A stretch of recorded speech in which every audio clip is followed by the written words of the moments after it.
Alrighty, can you hear me now?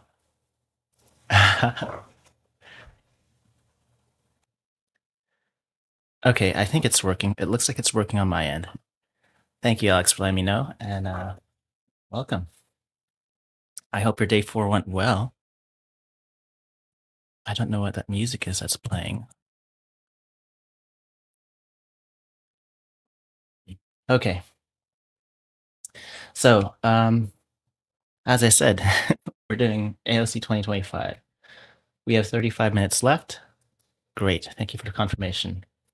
And we're back solving 2015 problems. So day 10, we have these look-say sequence where you read this out loud, 1 1, 1 2, 2 ones, and those numbers you just read become the next line. So we started off with a naive solution. We tried memoizing. We gave up on memoizing because we couldn't find a proper recurrence relation, right? Like every subproblem is sort of influenced by the ones to the left and right. Well, there's like some cases where that doesn't happen. But my thought overnight was that those are rare enough, those situations, that it might not be useful to try memoizing. Um, so we solved part one by sort of YOLOing this original implementation, the first naive one, and then letting that run. It took 3 minutes to run. And I think the first thing I might try to do is at least optimize this method that we have. Because these are huge strings. This isn't a great way to handle huge strings.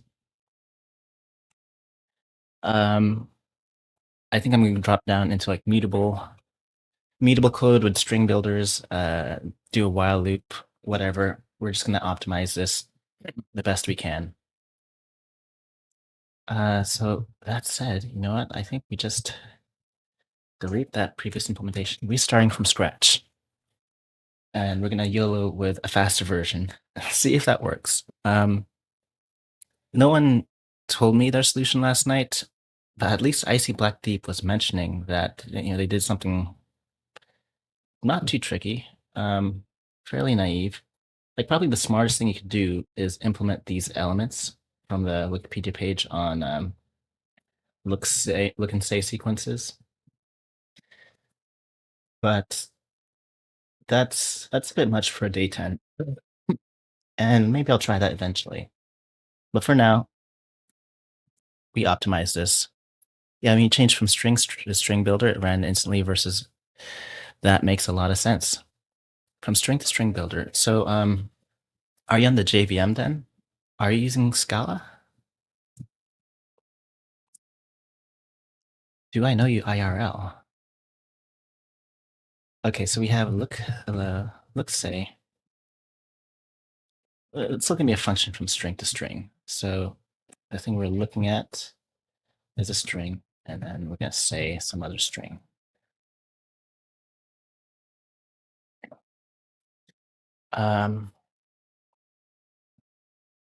Great. So we repeatedly read the first few elements of look. Uh, I could do an iterator of the elements. Yeah, I'm just gonna go full mutable here. Java, fair enough. I mean, you can totally use Scala as just Java, but you can use it like Kotlin, kind of like Java with less syntax. So I imagine that you understand most of the normal code I write. We don't do anything too fancy here. Okay, so we're gonna have a variable for our current head. And we're gonna do digits, valid digits equals look dot iterator. And I think maybe we'll do it buffered. Okay. And then we have say, val say equals collection dot mutable string builder. Okay. So it's first the count and then whatever the head is. So we have a count, our count. Let's start that 0. Our head equals look.head. We'll assume that's safe. This isn't production code. So while digits.nonempty or digits.hasNext do something. Okay, so what are we going to do? If the head is the same, we increase our count. Yeah.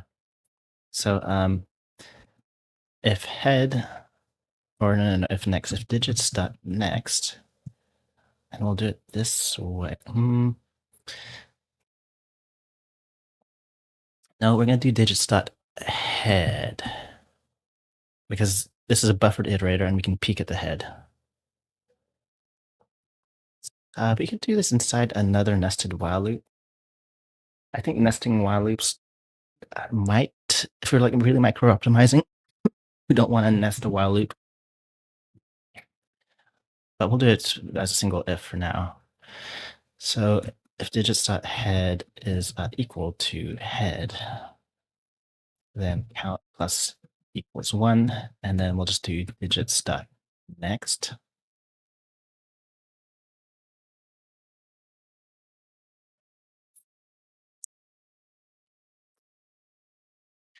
No, we can just take next from the iterator.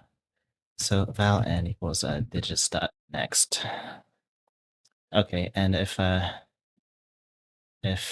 n, whoops, not if n is our head, then count plus equals 1. Otherwise, otherwise we reset count to 0. Count, otherwise we do a couple things actually. So let's put these on new lines. So head then equals the new next. I'm just gonna rename this n to next.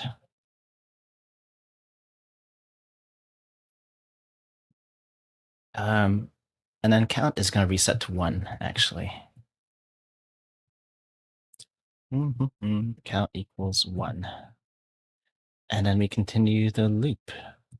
Oh, wait. Once we hit that else,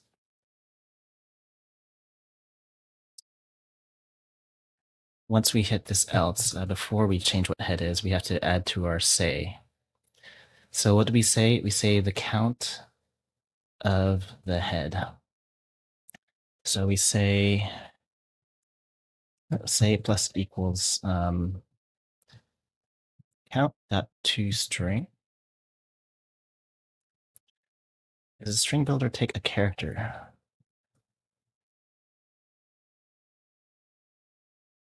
So I guess this is plus equals count dot toString. But I mean, if it's, I want to convert the int to a character without, so we have an int. So as digit, oh, I need to warm up this JVM first. Plus equals toString works. And then say, we're saying the head. And head is just a character. So we can just do plus equals head. There we go. Oh, and this is messy because after the end of this loop, we still have to do this one more time. Okay, I'll refactor this loop afterwards. And then what we return is say dot build, or is it just toString? I guess just that. Okay, let's try it out on something. Let's just try it on our input. Say input, or what? No, look say.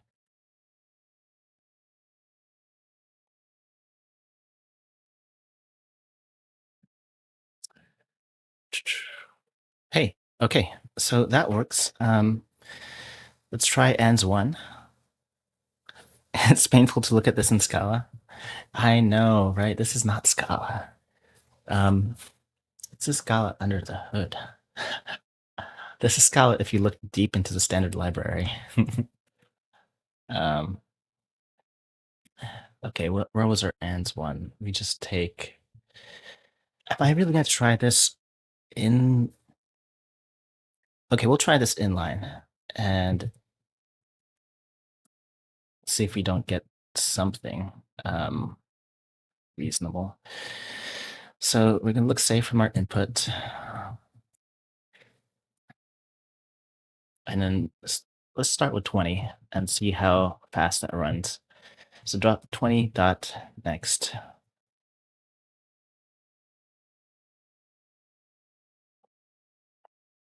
Oh, that ran half a second. Damn.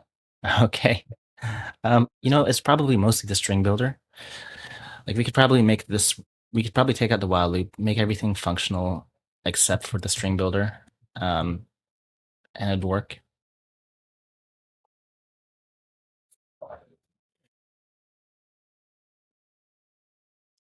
Yeah, I think we could make a functional solution fast as long as functional doesn't include like the string manipulation part. Right. Like you could keep the string builder as only mutation. Maybe there's like a immutable version of a string builder, but there's not really much of a point in that. Like maybe you could do that. Okay. So drop 40 dot next. And then you want that length. Whoops. Okay. And that should be our first part answer. Let's see if we get it.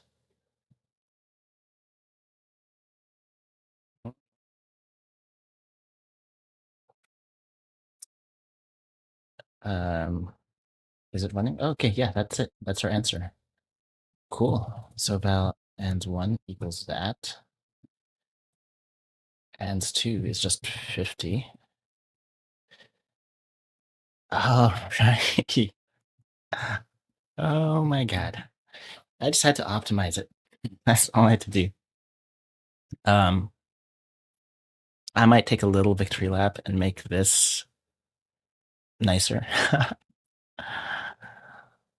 But hey, it's there.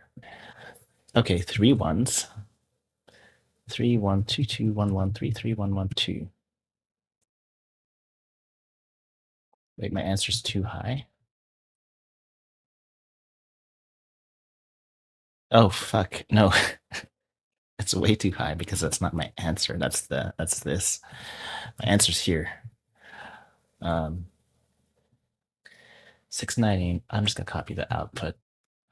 Okay, so scratch all this beautiful debug stuff we did yesterday. Um, I don't know why it won't go to the end of the string, but there's a 0 at the end there. 23 seconds and we can do that.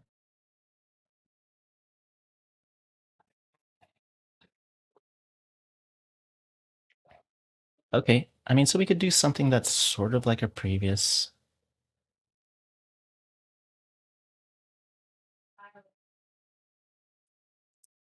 We could still do like the span on the digits.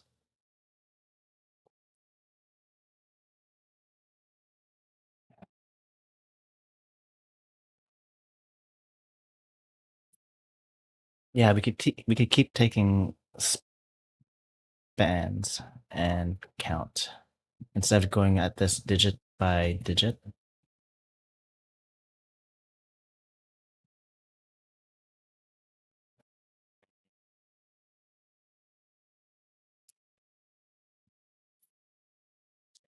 I don't know if I want to make a Frankenstein right now.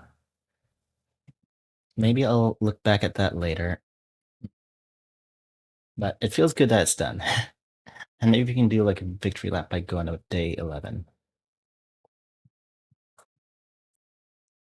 Um, wow.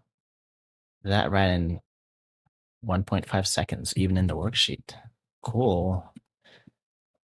But still, my suspicion that is it's mostly the string builder.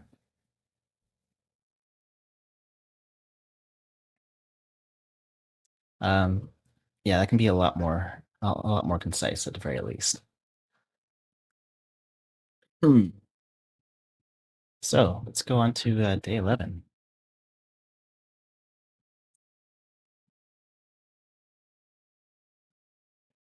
io.source from resource.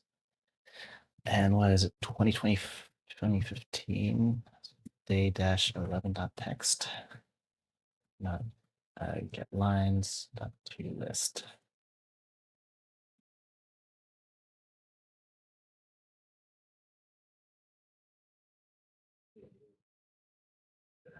Okay.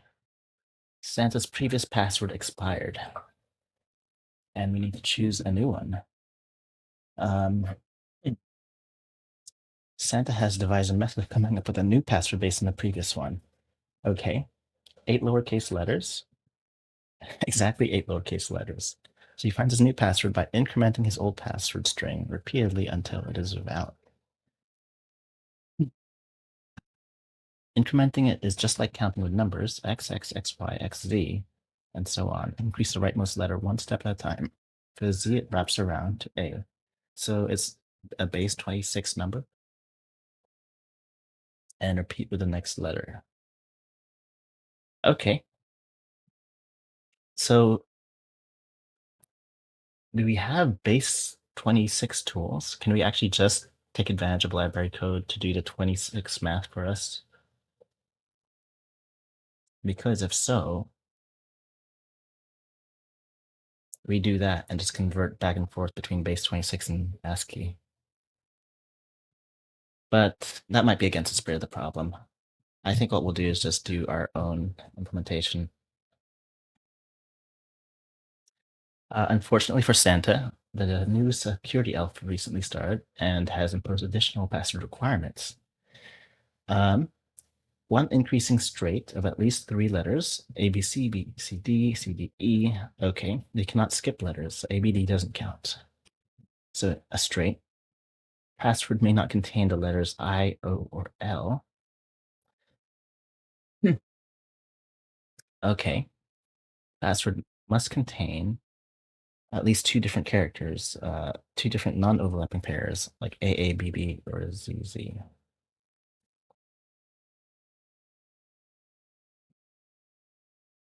Wait, 2. So 2 pairs. This meets it because there is MM. It fails the second requirement. Wait, where's one that succeeds? Um, AACC. So that's the third requirement. And then there's an ABC. And it skips everything with I. Okay. So I think basically anytime we're incrementing I, we just increment past that. So we can make that part of our like increment method. And then we just increment the input that we have and do filters on like these requirements here. We're doing less math, and probably the performance is fine. Okay, so let's encode some of those conditions. So def has straight. So there's a password string, and we basically just take sliding. pw.sliding of size 3. That exists. So this is a string.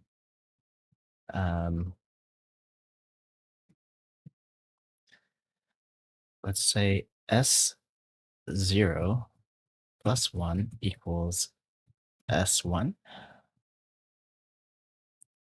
And then similarly, S1 plus 1 equals S2, right? Roger Gaming, welcome, welcome. This is Advent of Code. So this is there's this calendar. Every night at midnight this month, a new puzzle drops, a programming puzzle. It's a two-part um, puzzle, and there are thousands of us trying to get solutions to these puzzles at the same time. So that doesn't drop for another what, 15 minutes? So in the meantime, I'm going back through past years. I've been doing this since 2021, so I've completed it each year. 2025 has only 12 problems.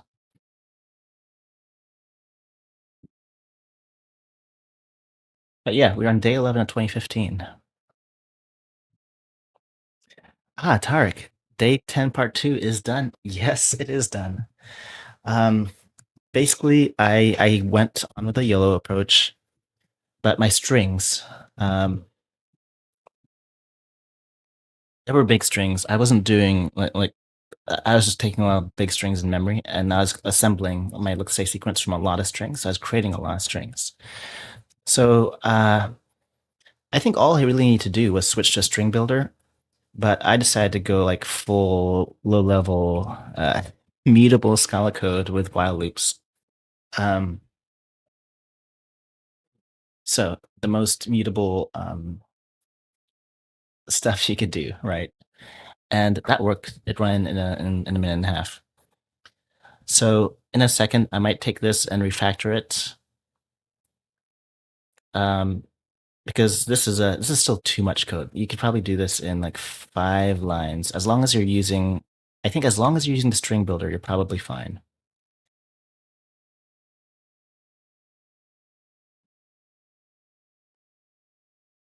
But yeah, didn't have to do anything funny. I gave up on looking for a way to memorize it. I think there's just the sub problems overlap too much. They're always affected by things to the left and right.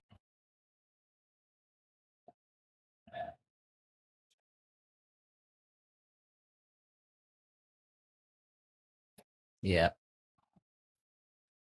Yep, just string builders. That was all I needed to do. Should have done that from the start. But sometimes having a code, you think, oh, you want to do something, you know, smart, right? Not just essentially, brute force. But that's all it was. The straightforward implementation. You just need to make it performant. Um, yeah. So day 11 is a password. A password needs to have a straight in it, so we can test this. What's going on here? Um, I think I wrote that wrong. Let's go back to a year where April 2025.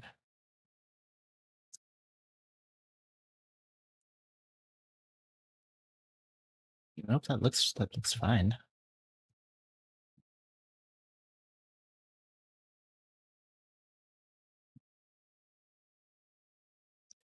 Oh, there was just a paren there. Okay, has straight. So a password like has straight. We'll just put in a little test. So XX ABC XX X. That should that should pass. Okay. And it shouldn't contain these confusing characters I, O, or L. Mm, I don't think I need to make that as a condition because I'll make that part of our increment function. So pairs has two pairs. Has two pair. Kind of like we're playing poker here. So our test for that is gonna be like XX and then ABCD, F, and then YY. So that should pass. But also XXX. This should not pass because like XXXX, or we can't. They had to be non-overlapping.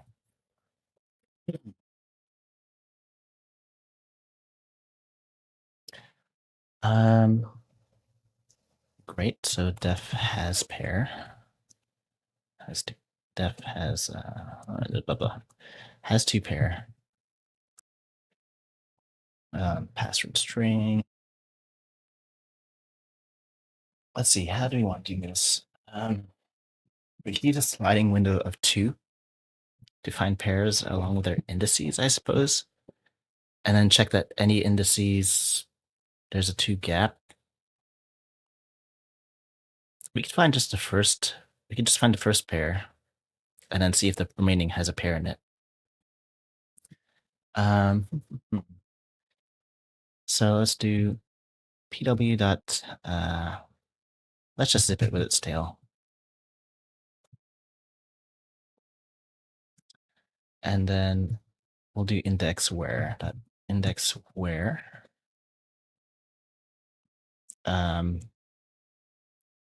Where basically they are equal. Okay. So this is the index of the first one. And then now we just need an index of a second pair. So we'll call this all the pairs. This bit here about pairs.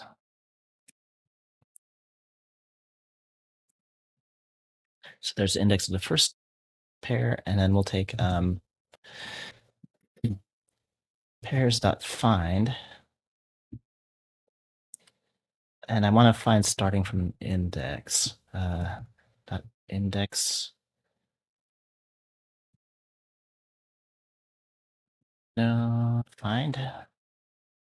That doesn't have an argument I'm looking for. So we'll just do another index where, starting from the previous index.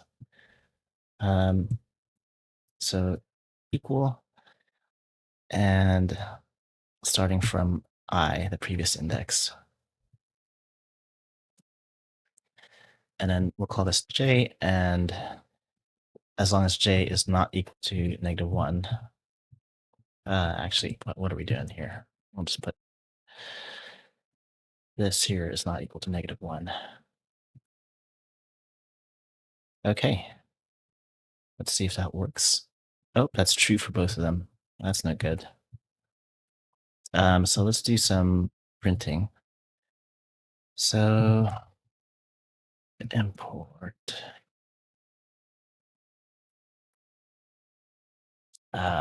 util.chaining. Okay. So we're going to tap this with a print line. And we're also going to tap this index where with a print line. All right, let's see what's happening here. Oh, we had to search from I plus 1. That's what's happening. I said it, I didn't write it.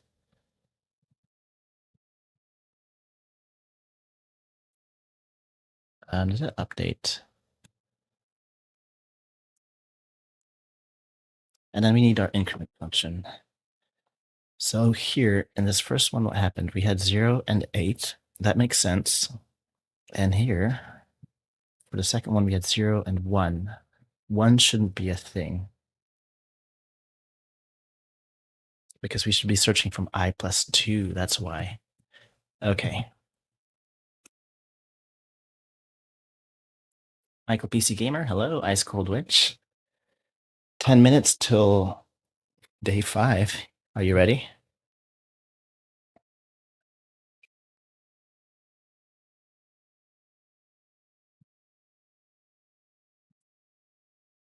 Okay, our has two pair works. So def increment. This could be the toughest one.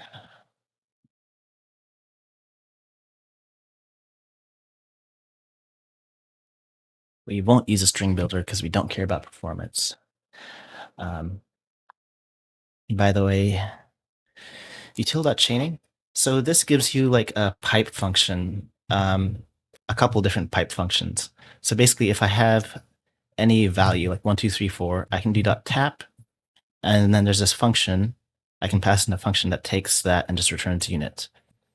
So if I did val x equals 1, 2, 3, 4 dot tap with a print line, then when this is evaluated, it will print the 1, 2, 3, 4, but then 1, 2, 3, 4 is still the value of x assigned to x. All right, so that allows me to just sneak in some debug code somewhere. And then there's another function there called pipe. Yeah, it's in the standard library. Ice Cold Witch, I've never asked. Do you use much Scala?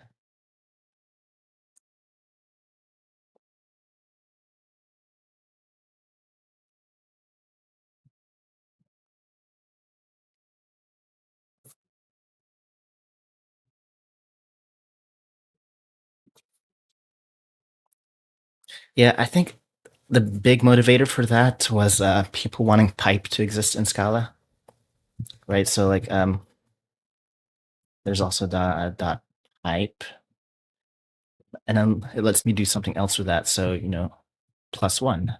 So now that's x is actually be like a 1, 2, 3, 4, 5, and that wasn't like built in by default. And other functional languages like F# had it. It seems my notifications have died again. I'm not sure what that's about.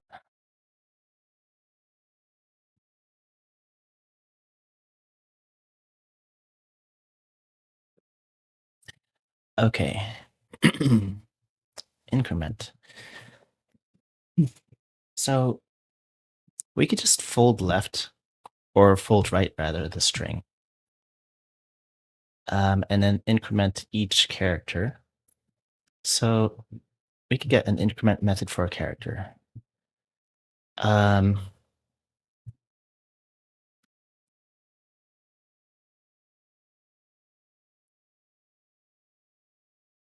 and basically, if it's z, we have a carryover. So this is not just a character. This is a character and an option of carry. Um, which could just be, I don't know. Well, this can just be a Boolean if there is a carry. So C +1, like mod. I want to do this with mod. So -65 or something. Let's see. So it's lowercase a dot to int. Let's look at a and z dot to int.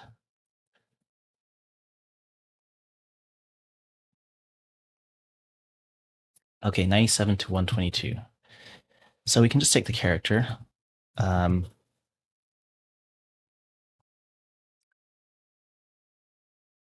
-97. So we'll do +1, and then -97, and then mod 26.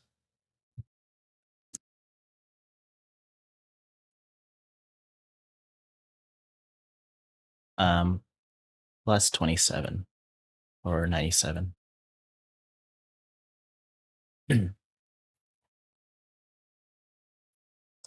And then if it's 0, we have that Boolean.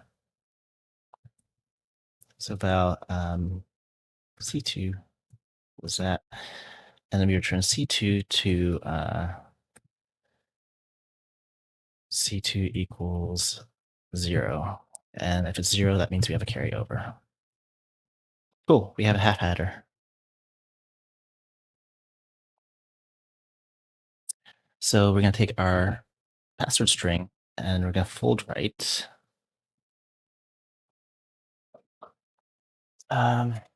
And we are just incrementing these one at a time and building up a new string. So we're going to start with an empty string. We're about to run out of time, 4 minutes. I'm not sure if I could do this in that time.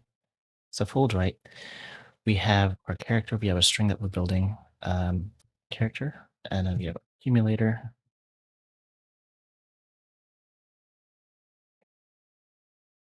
And then we increment the character. And I think we need to keep this carryover Boolean. So there's going to be a false. So we have a digit, we'll call it D, a digit, carry, and our accumulator.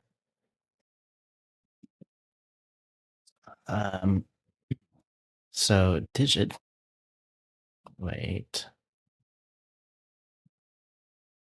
something's wrong with my types here.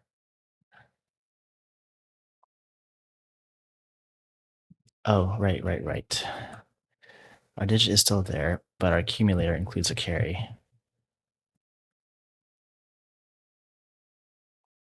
Okay. We are quickly running out of time, so we're going to do a digit, increment that, increment the digit, or the character rather. Now, CB, and we're going to keep that carry over, and then we should actually take into account what that carry is. And in that case, we increment it twice. Oh, wait, what am I doing? Okay, we only increment if there's a carry. So if carry, then we increment digit. Then we do this. Okay, there is my alarm. So we are going to put this away.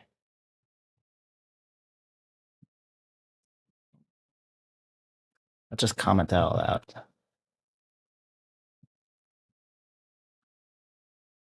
And set up for day 5. Ian, do you need a thumbnail designer for your live stream? I might. I need to figure out what I want. I should do like AOC related stuff. I think I can do it. I'm a little lazy. Okay, so day 4 worksheet from 2025. Okay, we're gonna copy paste this and make this day 5.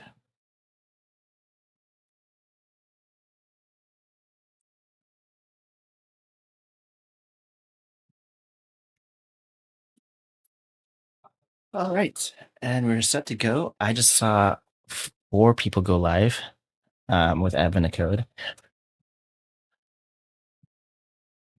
with 20 seconds to spare. It's always right at the last second everyone gets on.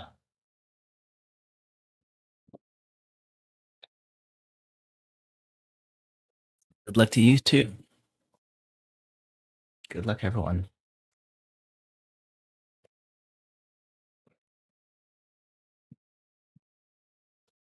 Day 5, here we go. Alrighty, cafeteria.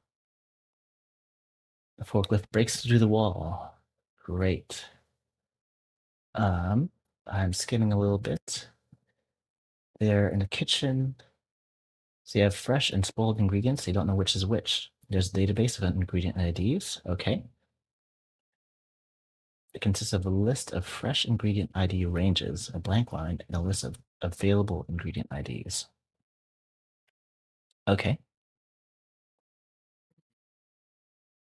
And the fresh ID ranges are inclusive, so we can parse those.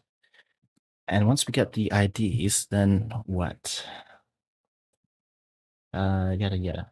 Process the database file. How many of the available ingredient IDs are fresh? Okay, we can do that. We can do that very quickly. So val fresh ranges.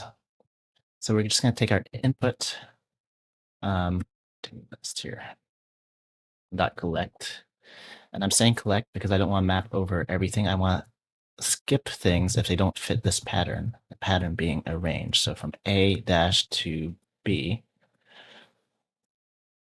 And we have A dot, I should take a look at the range. Let's put this input and maybe, oh, those are big. So we're going to use longs. So we're going to use A dot too long, too long, to B dot too long. So those are our fresh ranges. And then we have available. So again, we're going to do input dot collect. We're going to pass over it again.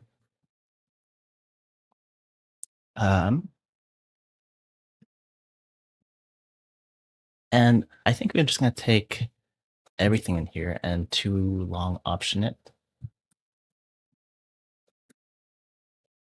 And we're just going to flat map over that, actually. Okay, so that will only succeed for these lines here. And how many of the available ingredient IDs are fresh? So available dot count.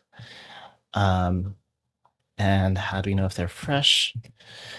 So for each ID, fresh dot exists. So there exists a range such that r dot contains that ID, and that's our answer 1. Okay, there's some issue here. Int dot max value elements. Oh,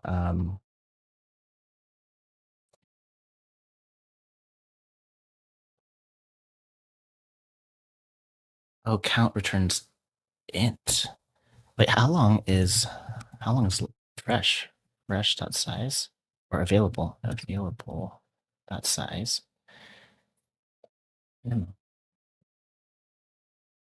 R contains ID. There are only 1,000 of them.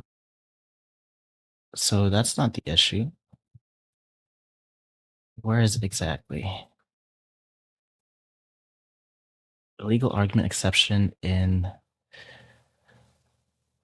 count and check. Numeric range 443. So this r dot contains the ID. That fails.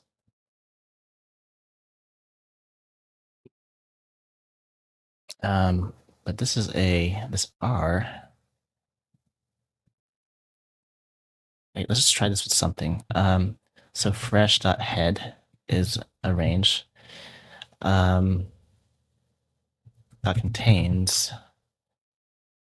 available dot head.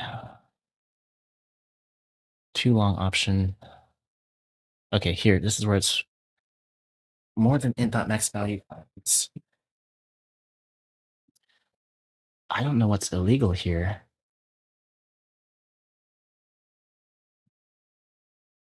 So we can't call contains on this range. Okay. Well, we need to make our own contains function then. So def contains. So we have a numeric range of long. So we have a range, numeric range of long. And then we have an ingredient, A, which is noted by a long ID. And we're just going to do r dot min is less than or equal to A. This is so dumb that we have to do this. And A is less than or equal to r dot max. This feels wrong. So now we can do contains and fresh dot head and available dot head. So that should work.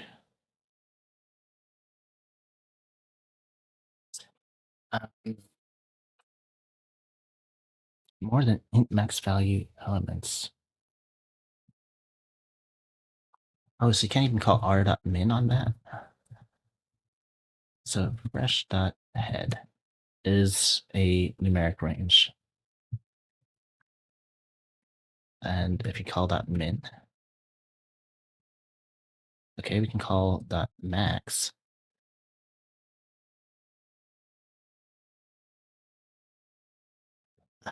Okay, can we call that end?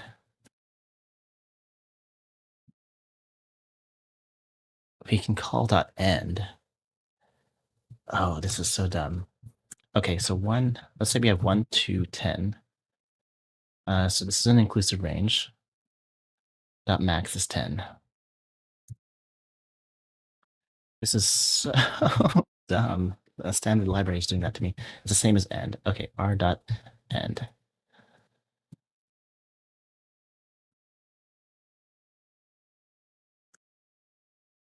Um, hey, cool, that works. So available dot count, fresh dot exists, a range such that contains R and A.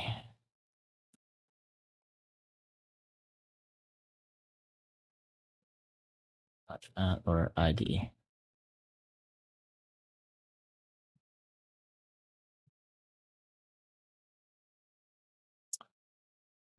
That should be done 761. Okay, okay. That was an unnecessary. I don't know why this is bad. I'm gonna have to complain about that to someone. Okay, so blah blah blah. We can. The L's would like to know all the IDs that the fresh ingredient ID range is considered to be fresh. An ingredient ID is still considered fresh if it is in any range. Now, the second section of the database is irrelevant. Here are the fresh ingredient ID ranges from the above example. How many ingredient IDs are considered to be fresh according to the fresh ingredient ID ranges? Oh, okay, so just a count of the ranges. Cool. So we can take a range like fresh.head dot size. And size is an int. Okay, fine. We have to make our own size functions. Size of a numeric range. Numeric range of long, and this can be a long. So this equals r dot end minus r dot min.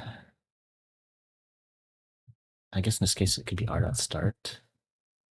Is that gonna be right? LR. I don't know. I stuck it off by one, so I have to verify. R dot end minus R dot start, R dot size. So it's +1. Okay.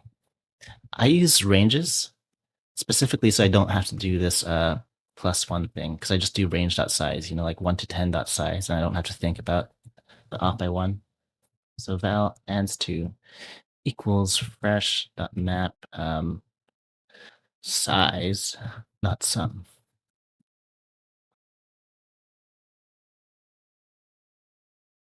And it's that long number. We're gonna copy it into a scratch. Okay.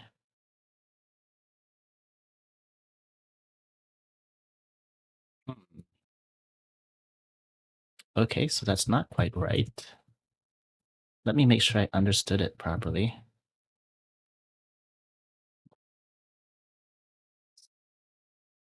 How many ingredient IDs are considered to be fresh according to the fresh ingredient ID ranges? Do some of these overlap?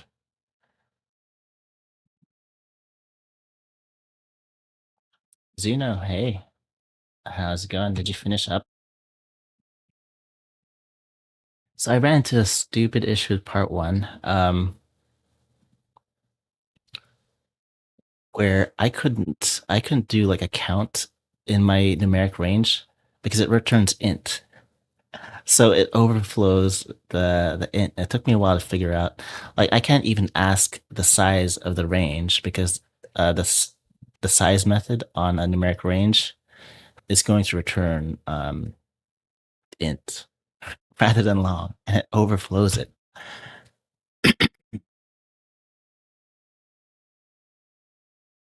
Yeah, right. It's it's a massive pain. Um, yeah, like you can do 1 to 10 dot size, and that's easy. But it took me a while to figure out that it fails because dot size has to be an int, even if this is a longs. So that's why we have our own types. I have my own range type that I built for past years. I do different stuff with. But part two, I'm missing something here. All an ingredient. Now the second section of the database is irrelevant. Here, the fresh ingredient IDs that these ranges consider to be fresh. A total of 14 ingredient IDs to be fresh. How many ingredient IDs total? Um,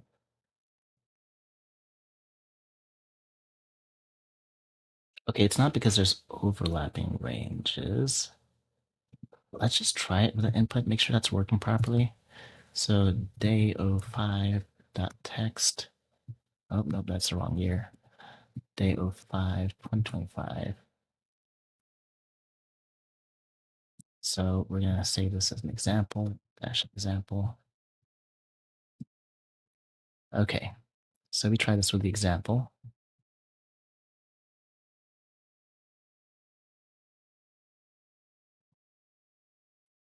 Um, 20.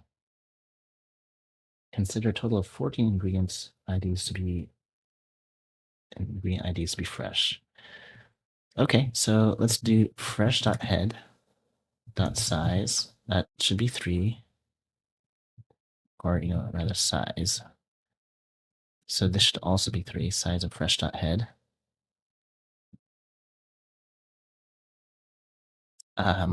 Let's do a print line of each of these. For each print line, fresh ingredient ID ranges consider a total of 14 ingredient IDs to be fresh. 3, 4, 5. Okay, 3 in the first range, 5, 5, and 7. So 10, 11, 12, 13, 14, 16, 17, 18, 19, 20, 12 through 18. Oh, okay, wait, they are overlapping. Okay, even the example input is overlapping. Um, there is something like a big int, and my numeric range. So this numeric range is not the normal default range that you get when you do like 1 to 10. If you do like 1L to 10L, then that becomes a numeric range. So it's like generic. So this would work even on characters. So this can be like A to Z dot size. Similar with big int. So in my library somewhere here, I have my own range type, and this range can do unions. So I call it interval. And it's also generic. So it would work for this problem, actually. If I have a size function here, I guarantee you it's done in a smart way. So let's do that. Am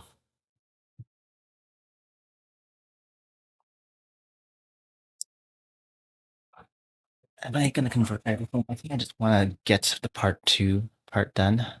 So we're just going to convert, well, fresh2 equals fresh.map. So we have some R, and we're going to import our own range type, aoc.interval. Um,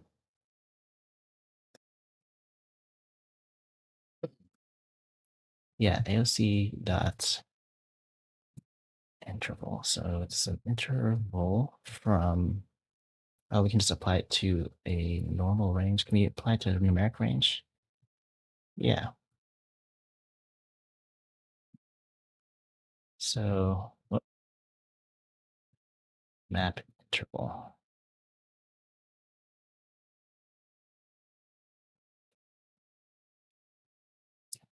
Okay. Now here, like I can do fresh2 dot map dot size returns long. That's like there. I can do that without needing to make my own function. But we can also take union. So fresh2 dot reduce with um, let me see. Point. We have a union method here.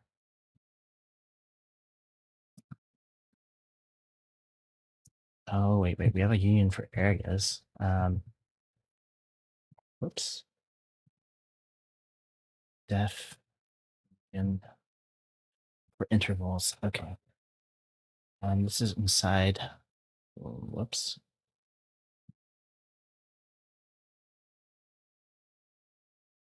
Def.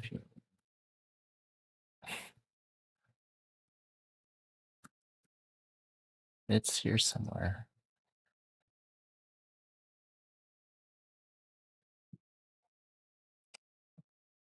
Okay. Yeah.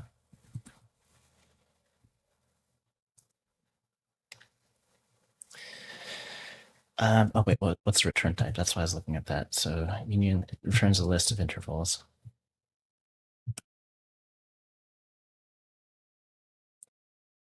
Yeah, and then a list of like non-overlapping intervals. So fresh2 dot fold left with an empty. So yeah, an empty list dot empty of interval of long.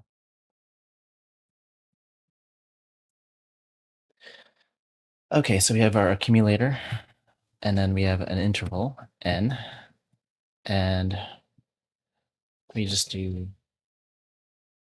n dot union with all those intervals.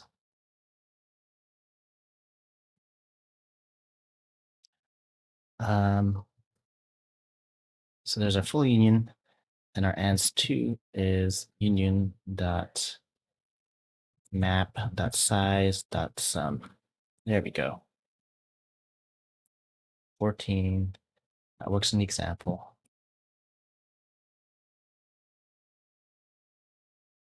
And what's going on here?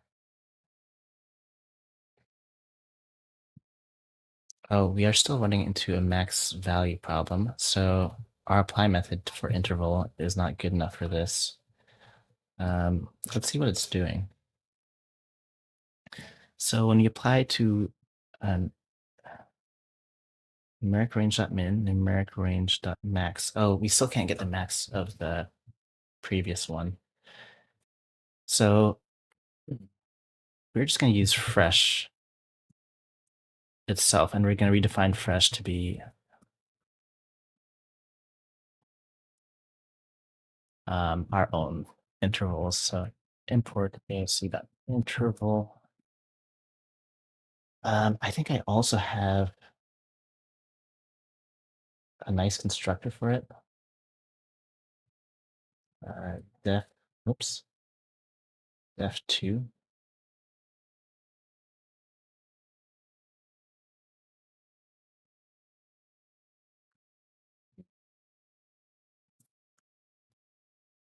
Okay, so we just make it here interval from n1 to n2.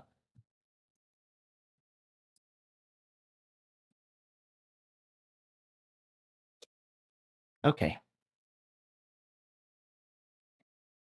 And this fixes, we don't have to have all this custom code now, because now we can just use library code. So if ans1 becomes available.count,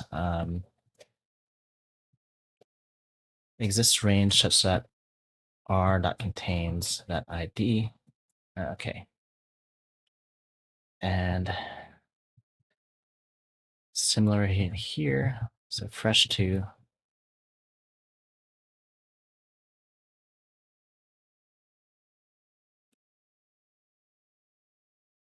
There's our answer.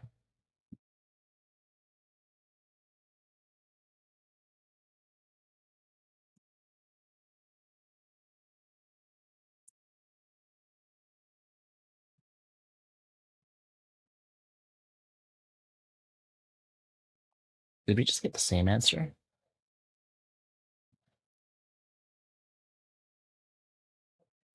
Oh, hold up. That was the old answer from before.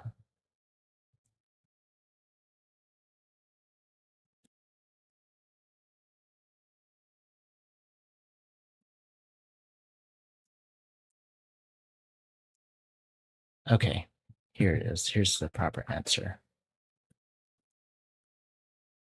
There it is. Okay. That should have been a much faster problem if I could trust a standard library, but thank you. Yeah, you caught my copy paste error. Um,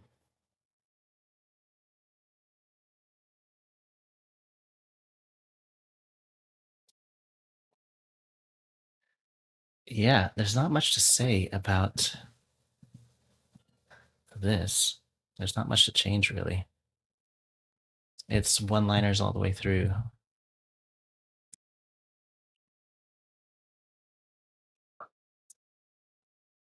Um, and I've built myself a little a battle scar. Now the next time I run into longs, ranges of longs, I'm gonna be like, nope, I'm not using that.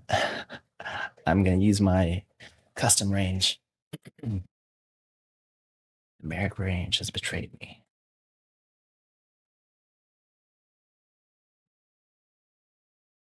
You have exams this weekend on Monday?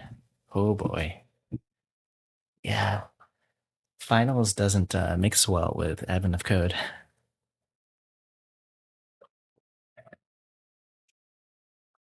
You did sweeping line? Oh, okay, makes sense. I just wanted to use my library code.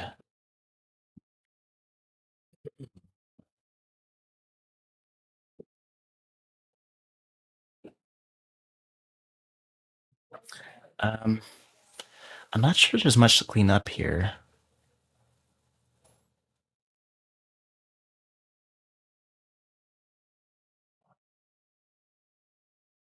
Like it's just all one-liners.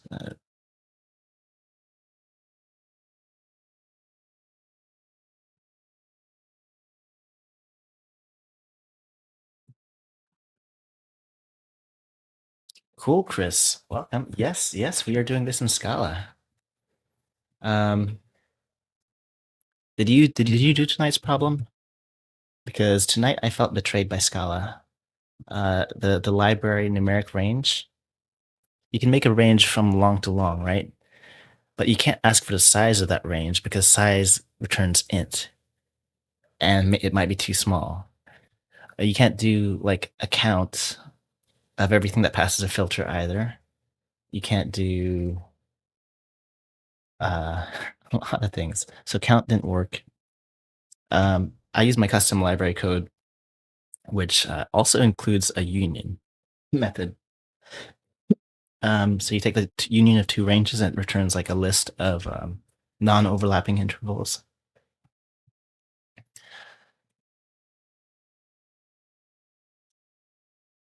You learned that one from Simon. Cool, cool. Yeah, I haven't seen a stream from Simon in a while. I mean, I'm mostly not on Twitch except during Evan the Code, so I suppose that's partially on me.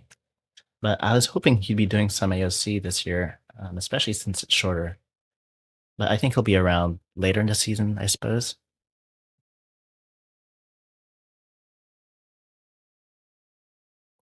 The time my computer need SBT is too high for me to do anything productive.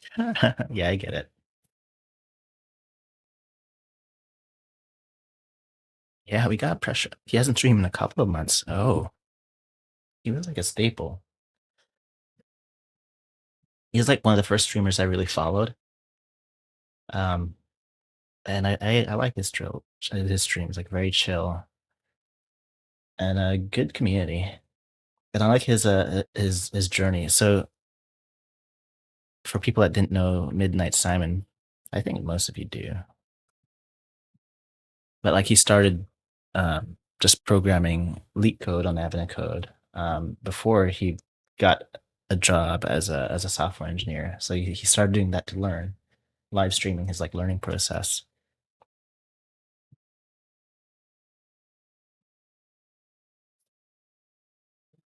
And yeah, I think he was working at Google at least for some time. Nice little success story. Okay, so now we move back to 2011, right? Oh, he's going independent. Cool. Oh, that's cool. I be more independent. I want to just be a consultant, but I don't have enough of a reputation.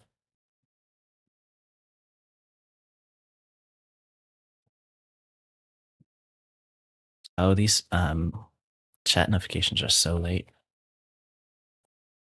I will fix that. I think I have a fix for it, but it's been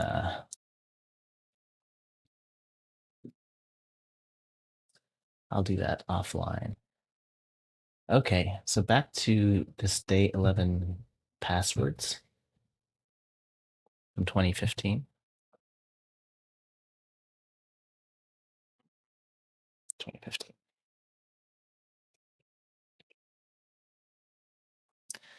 So passwords have to be incremented. Um, they're basically like being treated like base 26 numbers. And we have to increment it until we find a valid password.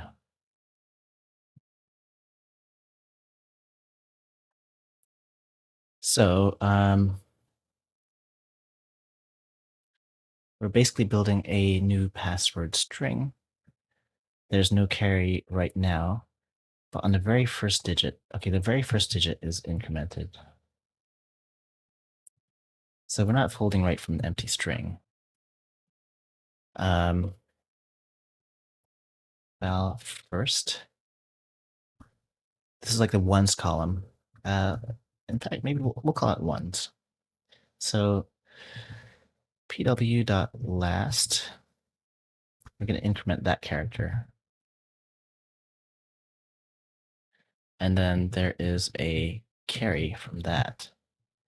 So when we do this fold, we start with that ones column and pass along that carry. pw.init.fold right, because we already considered the last character. So if it's carry, so this doesn't short circuit. It's still going to finish, it's still going to complete the fold, but this should still work. So if carry, then we increment the digit and we add that digit to our string. So, geez, C is a character. It sounds like I'm gonna call it D for digit and then C for carry.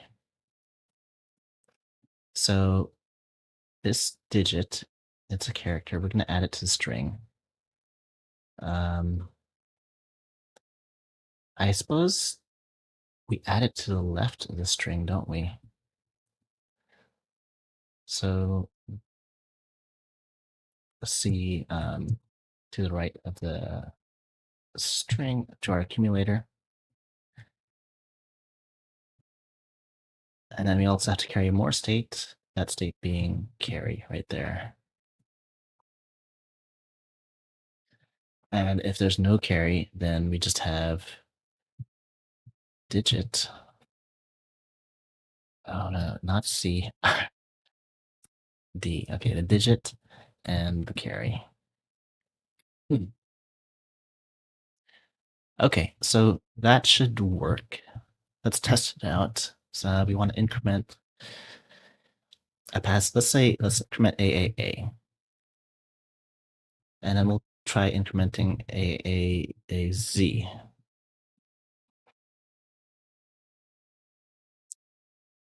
A member of character. Accumulator here is a character. Oh wait, did I do this right? This fold right? So case. Um, we have a character on the left, and then the B type, our state, our accumulator, is on the right. Okay, so digit here is a character. Man, I hate saying that. I don't like my names right now. Uh, I should just call it a character and use C and use B for the carry. Um, so here is. Oh, this needs to be a string because we're going to build a string. So one's dot to string.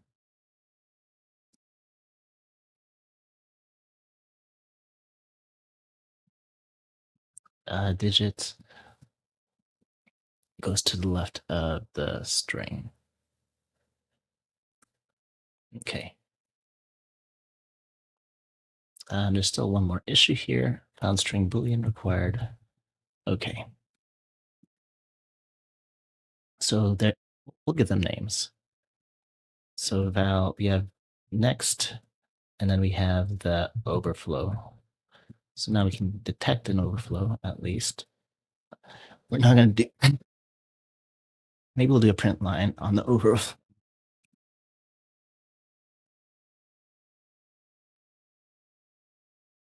Uh, eh, we'll do that if we need to. We just want next. Okay, and we have a little issue here. Found int. We need to convert this back to a character. Okay. Oh, no, not that. This to character.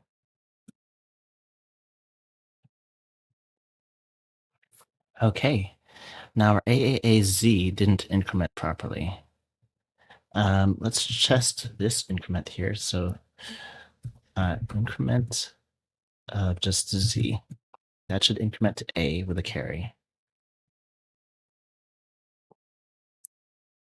Okay. C2. Oh, wait. C2. This should be a character. We'll make it a character here. To care. And then C2 is equal to A, rather, not 0.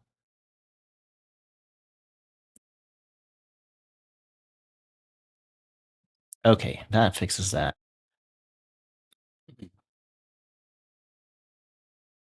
That looks good to me. So now we can increment. And I don't think that needs to be made more performant. Let's see. Oh, we are missing a step though, because this increment character, we want to skip over I or O or L. So let's do, let's just do an if else chain. Or let's do match. So C2 match. So if it is an I, then we have J. In fact, we'll just do the matchup here in the definition of C2. So if it's an I, then we go to J. And if it tries to go to O, then we skip ahead to P. And if it tries to do an L, skip ahead to M. Hmm. Okay. Ashan, hello. Welcome, welcome. I assume you're saying something like hello. I don't read Cyrillic. Okay, great. So we increment Z, and well, I mean that should still work. Oh wait. Any other character just becomes that same character. All right. Now we have our puzzle input is just another string again. Valid input. So there we go. So the next password. So we can just do an iteration. So iterator dot iterate. So starting from our input with increment, and then we need to find the next find.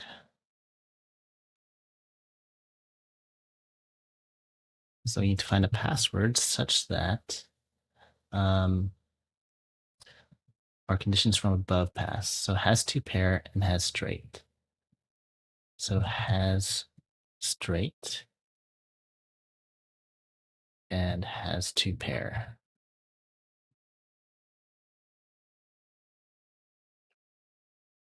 And one equals that, and we're just gonna do a dot get on the end.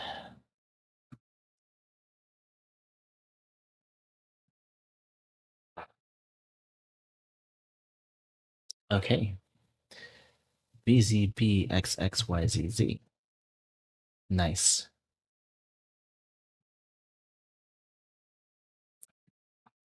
Okay. We can do a little cleanup later. Santa's password has expired again. What's the next one? Okay. Ands 2. You just start with ands 1 and do the same thing. And I guess the input is chosen so that this is difficult. Wait, why did I get the same answer? Oh, you need to drop 1. Because iterate's going to start with the current password. Drop 1.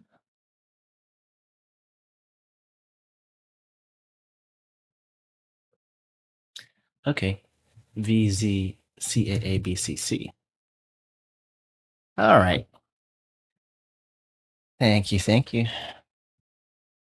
So it seems there's not quite as much sophistication in 2015 puzzles, which makes sense. Eric was still figuring things out. But we can let's do a little bit of cleanup here. Has straight. This chaining we no longer need. I should just have that be like one of my default imports. The tests, we can delete tests. Not planning on changing anything anytime soon. Increment the character.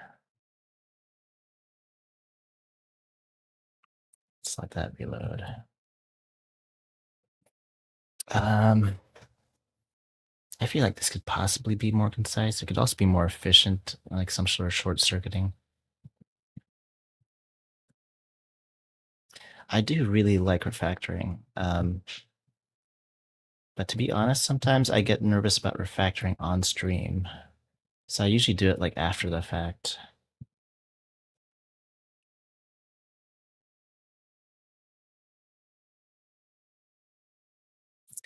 Okay.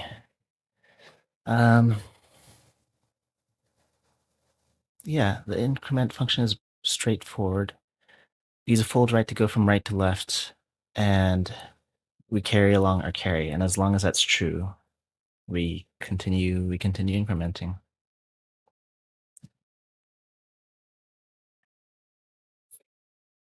What I should do is like just a scan left and then build the string at the end. That might be easier to read. Except the scan left also prints out like all the intermediate state, so maybe not.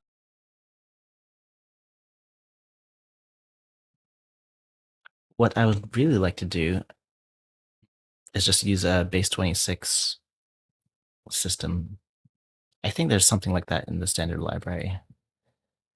Does feel like cheating, but um, you know, if we're under time pressure, that's probably what I would do if I had it in my toolbox, you know. So that was pretty fast. I think I might take on another one. Ooh, parsing. Okay. I like parsing problems. It's well suited for Scala.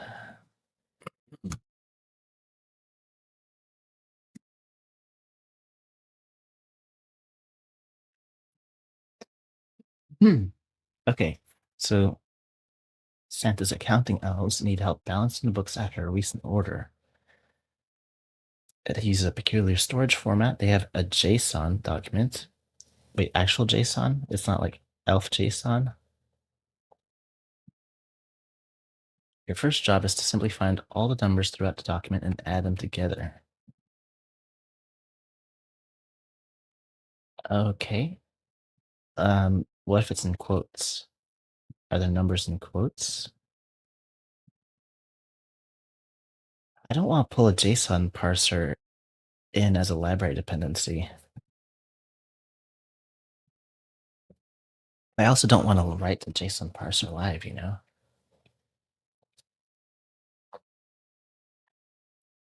Um, it feels like a rite of passage for Scala developers to like build their own JSON library. There are like dozens to choose from. Hmm. What is the sum of all numbers in the document? Sure. So we do IO dot source from resource, and it is 2015 slash day 11 dot text.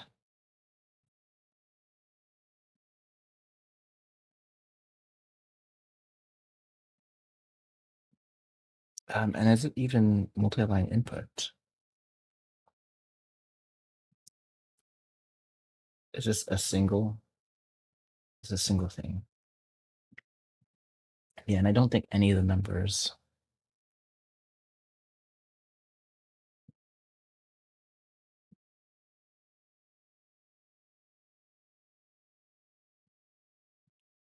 Okay. Now you're not supposed to parse structured formats using regular expressions, but it would be fair in this case because you're not going into any of the structure to do so. Um, I think it's more in the spirit just to do it ourselves. So we have our input. It really is just one line, right? Um, in, input dot size. Yeah. So we'll just do that next. Um,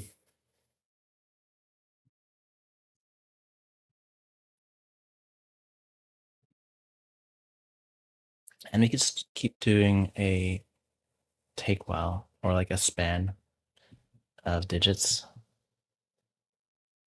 So def numbers. I don't think we need a def. We'll just go with the val. So the numbers. No, we'll make a method and we'll make it recursive. Numbers from the input. So some string s, and this returns. We'll do a list of int.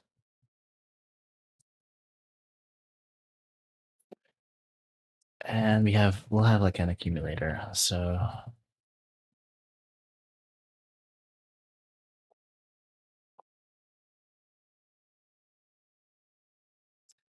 alrighty.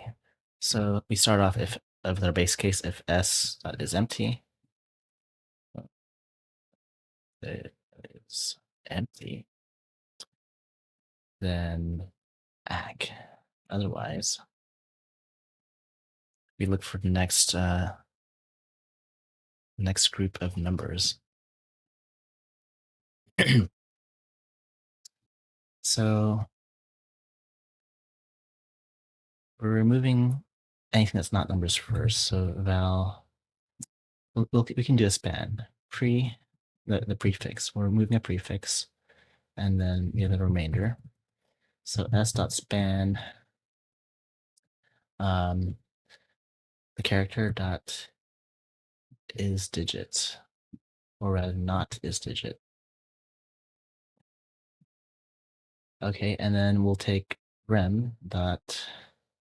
Well, we'll do another span. So val number string, and then let's rem2 equals s dot span, not s dot span, rem dot span is digit. You know what? This is a case actually. Because we talked about earlier, I'm gonna bring out pipe. And this could make this a bit nicer. So import till.chaining.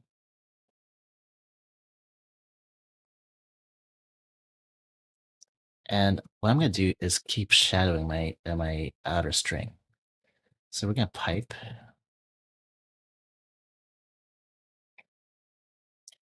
And we have a prefix and a remainder.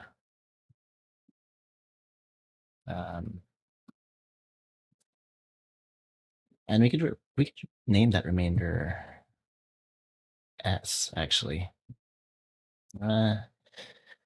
We could rename S to, well, I want to shadow things so don't accidentally use them, but it doesn't matter as much here. So we get those, and then we take rem.span is digit, and then we can pipe on that, and then name rem. Now this is where we recurse. So we take numbers, and we pass along the remainder, and then num.toInt goes onto our list of integers.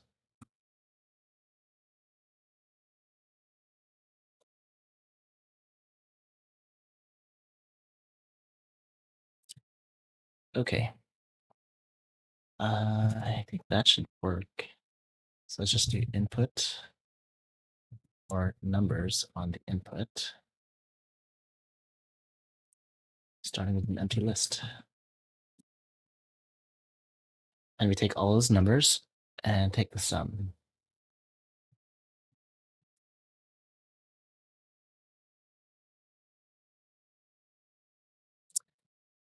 Harkanto, thank you for the follow. The room law.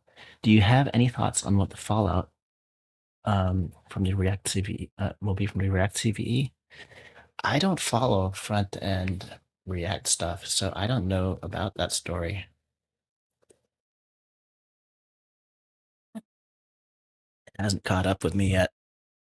So if you want to enlighten me, give me a summary, then we could chat about that.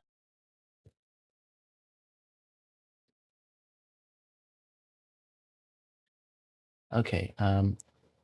Oh, for an empty spring. Oh, wait. Right. How did we end up making a new this? Let's. Okay, so in the case where the last few digits are not a thing.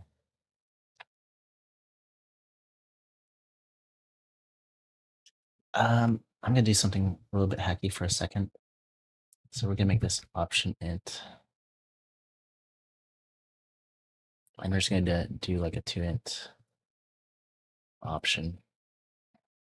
And we're gonna flatten that and then call it sum. So that'll make it work. we required an int, right? We need an option of int here too. I think there's probably a nice way to handle that end case. And that didn't even work properly for us. So let's see what numbers we get.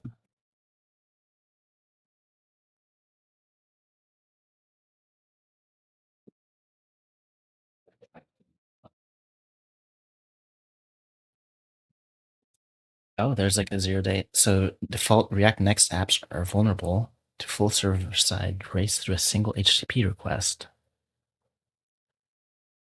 Proof of concept was posted on GitHub a few hours ago. Oh, okay, that's big news. AWS also put out a blog a few hours ago. Groups are already exploring it in the wild. That sounds huge. I imagine a lot of people are panicking right now and like shutting down their apps. Wow. Yeah, I don't know what they can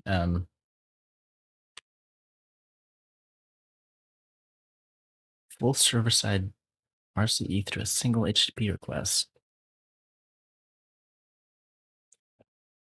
Oh boy. Well, my internet hasn't crashed yet. That sounds big.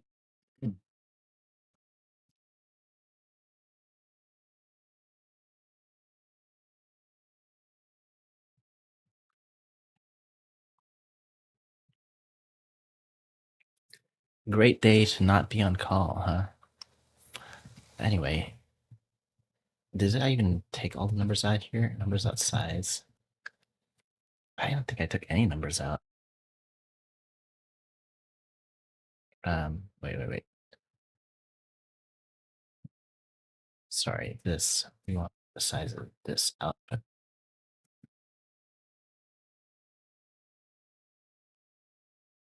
Yeah, there's only one. So what's going on here? We're probably doing this backwards. So the prefix, let's do a print line, and say throwing away prefix pre, and then printing num from num, or not printing rather, but like building.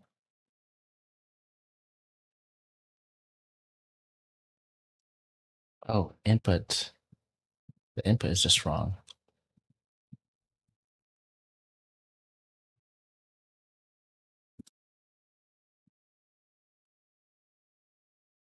What? Oh, day 12. Day 12. I see. Okay, there we go. Wrong day input.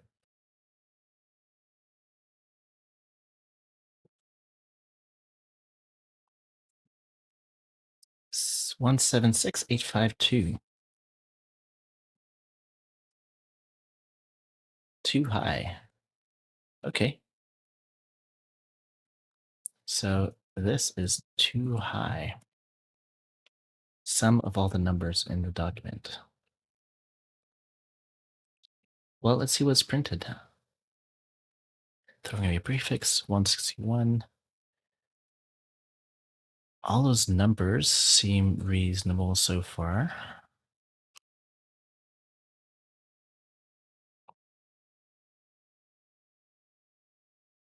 How could it be too high? It could be too high if we're interpreting things as numbers that aren't numbers. Or somehow like an individual number is too big.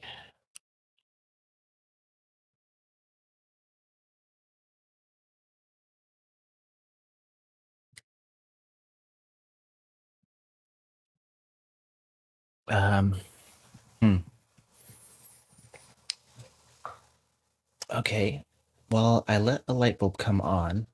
What I'm going to do is refactor this real quick. So if we start this with an int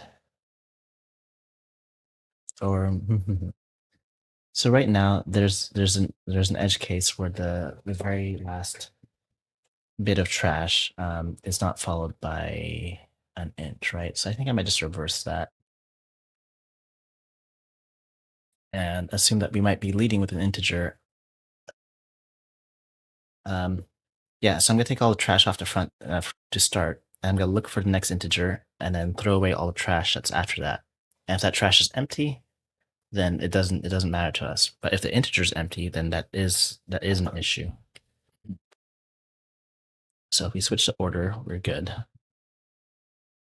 So s.span is digit. So here's the number, and then there's the remainder. And I'm just gonna rename this s string, name that to remainder. And we can keep shadowing that rem variable. And the nice thing about shadowing that is we never accidentally like use the input because the input has different stages, right? Like we're taking off the first bit of the string, and then we only care about what comes after that. So we don't ever accidentally use like a previous bit with that still has it. So that's why I like this shadowing trick.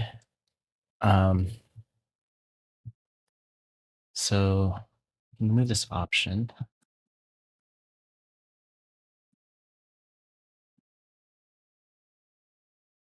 Num.toInt. We do our whole recursive thing here actually. At the end,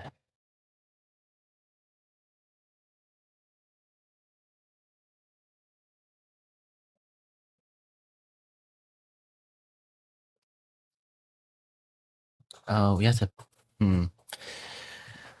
now we have to pipe along that number.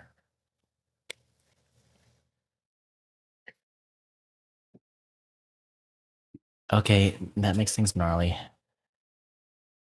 Fine, I'm just gonna put, we're gonna remove the pipes. Thing I was just doing just got too messy. So val, we have the number characters, and then we have rem2.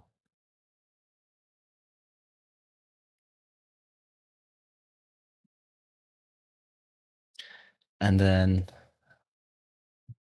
val, there's some like trash, and then rem3. We just span not this digit with rem2. And then we do a recursive case here. So numbers, the rem3 and num.toInt goes on our accumulator. Okay.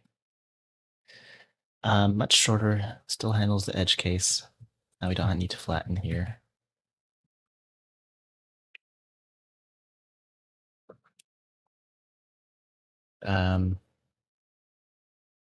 Wait, the first bit, we still need to strip off the input. So input dot drop while not is digit.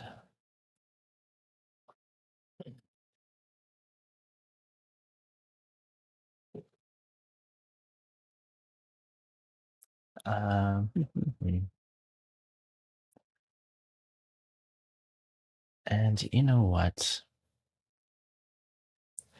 We could drop every time. I'm not liking the way I did this, but it'll be fine because we have to drop now every time we pass something in.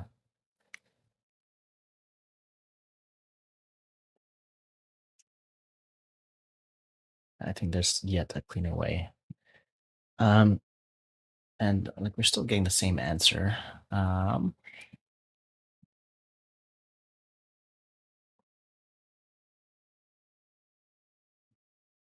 Sum of all the numbers in the document. Is there a way I could have missed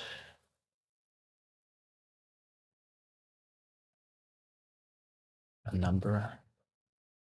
Oh, wait, there are negative numbers in there. I see. Yeah, it's really obvious when you look at it.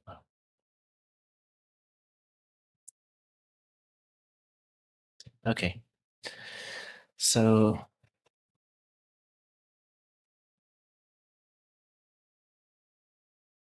I guess if it starts with a dash, then this num bit becomes different.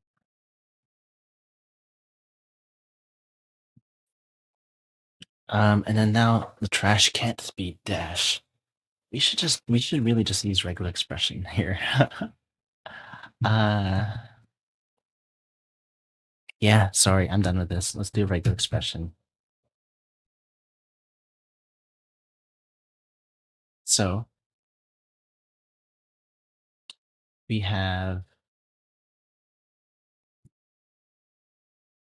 actually we'll comment out this whole thing and make a whole new numbers function.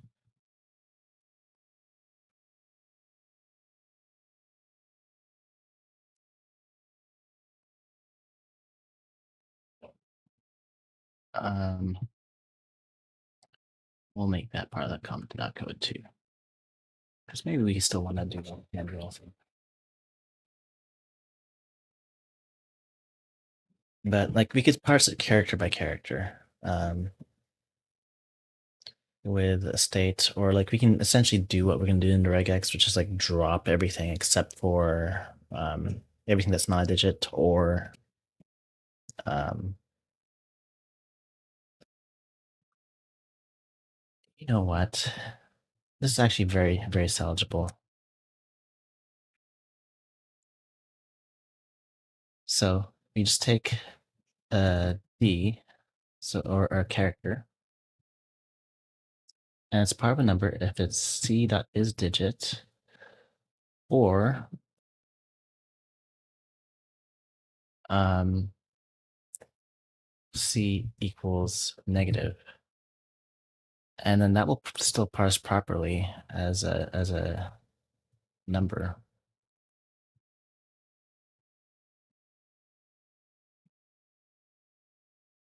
Right. And as long as our input doesn't start with a negative, it starts with a negative. Nope. It starts with 161. Great. Then we don't need to change anything else. This just gets us through there. So not C dot is digit, or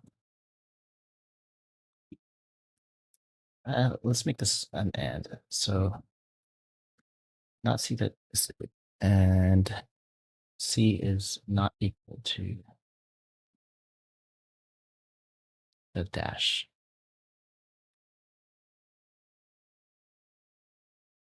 Okay, but now there might be dashes that aren't part of a number.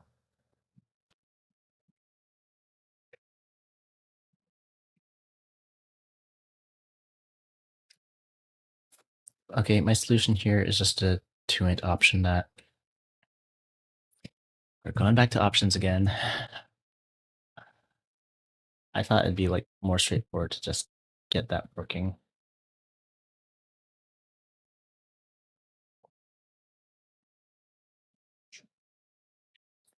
Um, and then we flatten and then sum.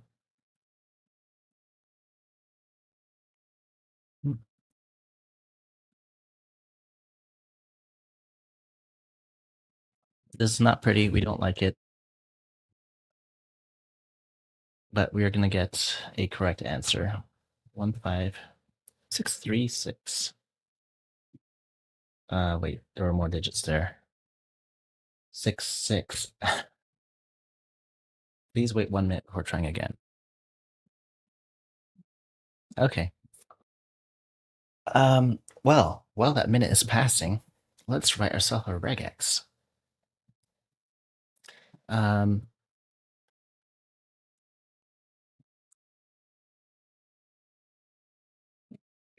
so we have basically a class. We can have 0 through 9, or dash, and plus there's at least one. Oh, wait, no. You can start with a dash optionally. So dash is optional, followed by 0 through 9. Um,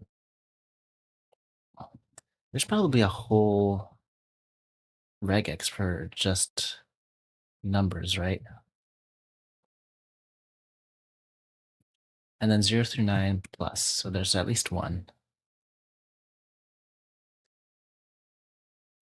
Hola, Weedham boys. Hey, welcome. It's been a year. How you been? Flashbacks from day 5, 2023? You mean because of today's problem? What was today's problem? Cafeteria, range IDs. Oh, right. It was one of those range problems. If you give a seed of fertilizer, I think I had a good time with this problem. Day 5, 2023. Probably because I used my same interval type. Yeah, I used my own interval type. Ah, okay. It was not an easy problem. It was 60 lines of code. Um, right. There was some gnarly stuff happening that day.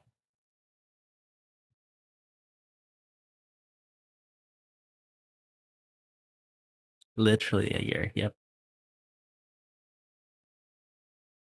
Flashbacks. I think that was a memory I was trying to hide. Your runtime is still awful for that one. I think my runtime is good. Let me see. 05, 2023. Yeah, so let's let that run. 3 seconds. And I think it's precisely because of my custom interval type. Or 1.45 seconds.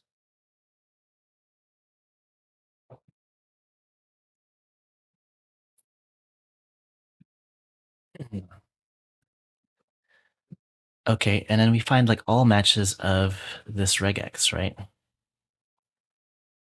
So like we have a string, val s equals, I don't know, we have a bunch of garbage, and then we have a number, and then we have a bunch of garbage, and then we might have another number, bunch of garbage, and then we have a negative number, and then some of our garbage has dashes in it. Okay, so there's our test string. Let's make our numbers nicer. We have 1, 2, 3, 4, 2, 3, 4, 5, and negative 3, 4, 5, 6. Great. So numbers dot matches, find all match in source s. Um, Turn that into a list.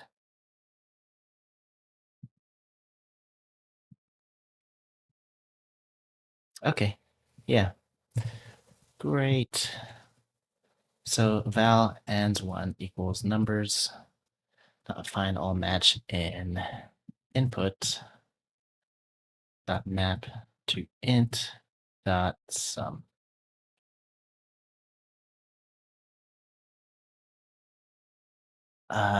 Enough of this hand rolling nonsense.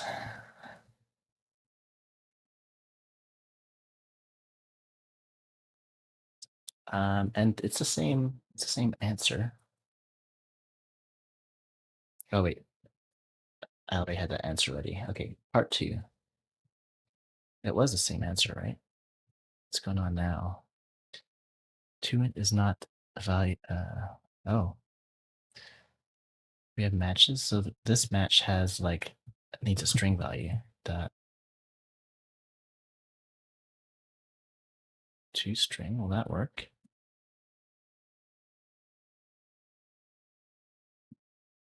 Yeah, that works.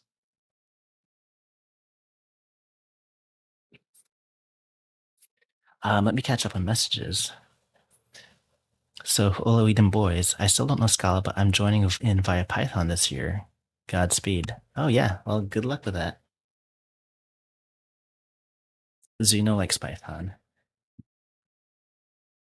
Um, I like Python. I cut my teeth on Python before moving to Scala. I mean, like I learned Java and Scheme and whatever, but like Python was my language before I moved to Scala. And then Scala 3 came out, and it has like Python-ish syntax now, or at least the curly braces are gone. You can just use indents, so you can kind of make it look like Python 4, Python with types.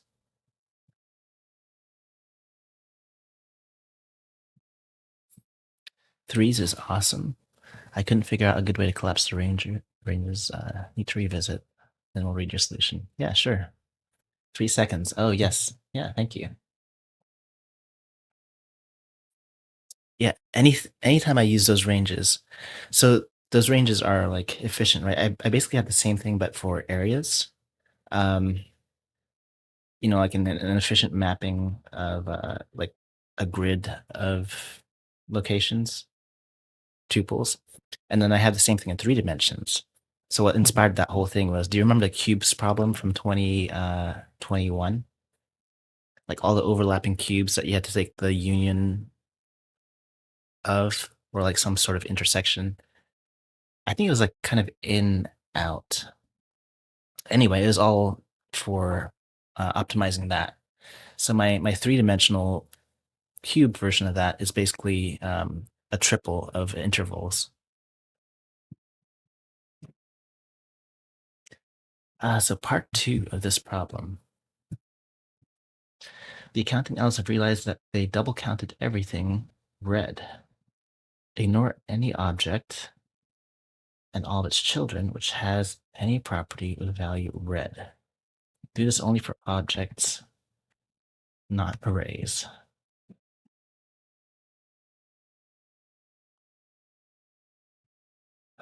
Any object which has any property with the value red. Hmm. So we gotta parse objects now.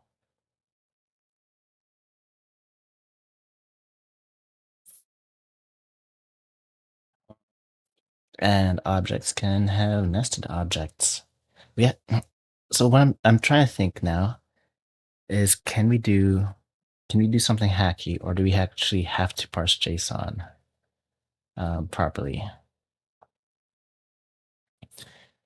Can we get away with just matching curly braces and then looking inside for red? Should we pull in a JSON parser as a dependency, or should we do it ourselves?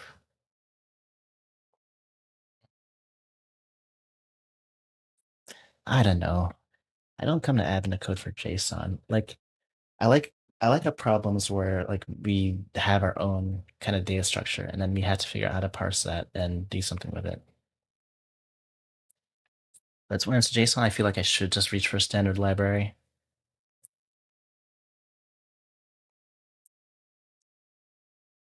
How fast do you think I could write a JSON parser?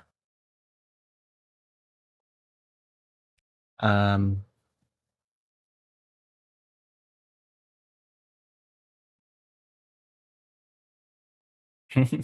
maybe we save another night to see the answer to that question. Like I've written a JSON parser before, and it's not too bad. Ah,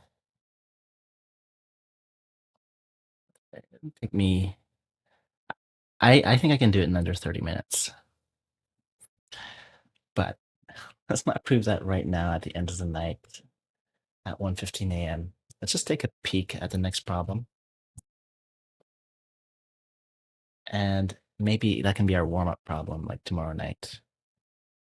Oh, hey, this is Is this a graph problem? Optimal seating arrangement. Write a list of everyone invited and the amount their happiness would increase or decrease if they were to find themselves next to each other person. You have a circular table that will be just big enough to fit everyone comfortably. I really like this problem. Okay, this is what we come to Evan the code for. So I'll do this, but it's not as fun.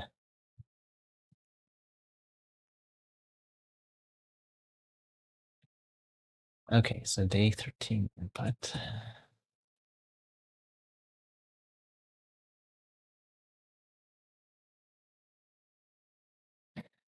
Okay, we have a seating arrangement at a table, and we had to avoid awkward conversations.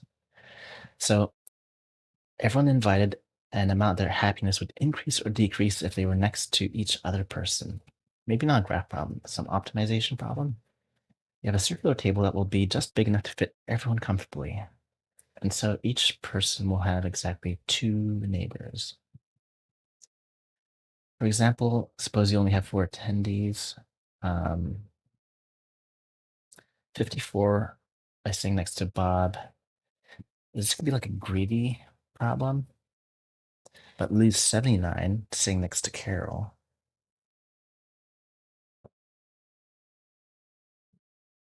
Okay. Bob would gain 83 sitting next to Alice, lose 7 sitting to Carol, lose 6. Okay, yeah, the whole thing. Then if you seat Alice next to David, Alice would lose 2 happiness units, but David would gain 46 happiness units because Alice is such a good listener. Oh, they're not symmetric. That makes it more interesting. So that makes it worthwhile. After trying every other seating arrangement in this hypothetical scenario, you find that this one is the most optimal with a total change of 330. So how many guests are there is my question, because if it's small enough. Oh, George, up to George. 7. There's 7 guests. 7 factorial things to try. I think we just brute force this, and we can brute force this pretty quickly. Okay. Let's do that.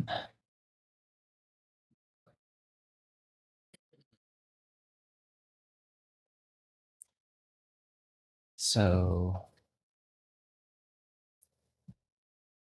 how do we want to represent this? We could have a refs map. So this is a map from a person to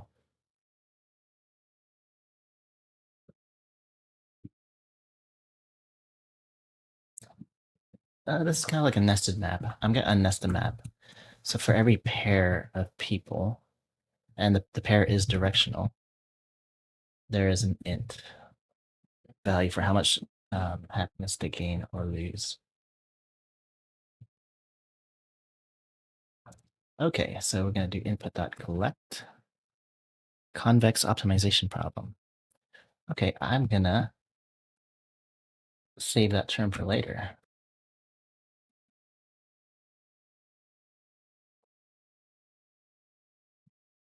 Minimize a convex objective function over a convex set of feasible solutions. Okay, I'll do some reading afterwards. But for now, I know I can brute force it. Thank you for the search term. So input.collect, and we're going to parse this. So I'm just going to say Alice. I'm going to copy in this string and turn some things into variables.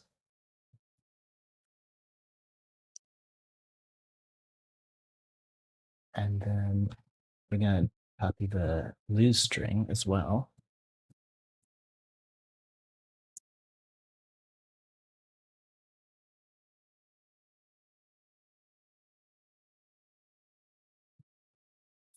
Oh, you said yay convex optimization problem with a tier. So you don't like these.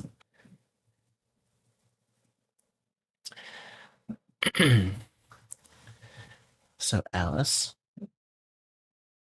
would oh, I think we only need one string. So gain can be a variable. Um, and then unit by saying next to Bob.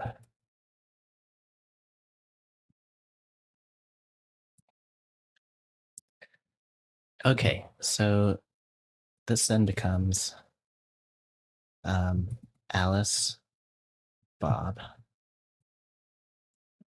and if gain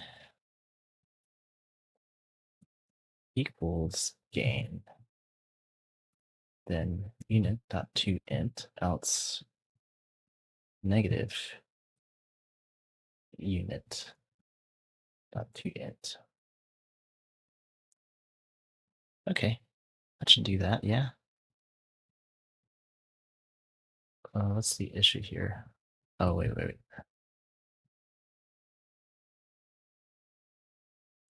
That needs to be in parentheses. All right. Um, mhm. Oh, right. This is still a list. So let's do it this way. Map dot from this list that we're building. Okay, we've got all our prefs. And we need all of our names. So the names equals. Let's take the map, the prefs dot keys dot map. Just take the first one.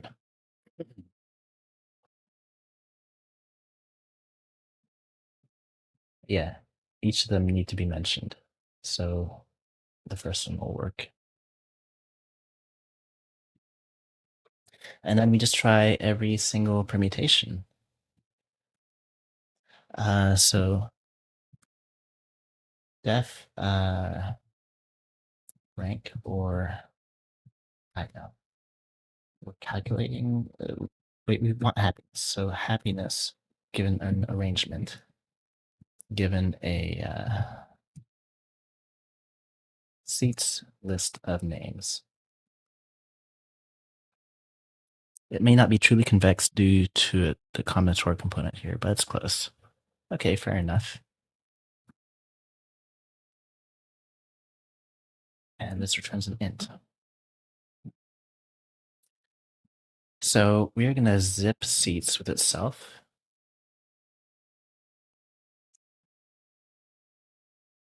With its tail, rather. So seats.zip.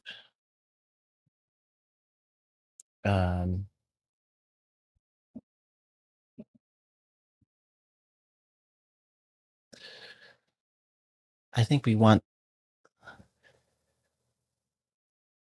the last. So seats.last onto seats. And then that should be enough to like fully zip up with all the seats. Okay. And map. So for each pairing then. Case, there's an Alice and there's a Bob. We get some happiness rating. So prefs AB plus prefs, I guess this is a fold. So prefs B A. And then we take that, we go all the way around the table and get the sum.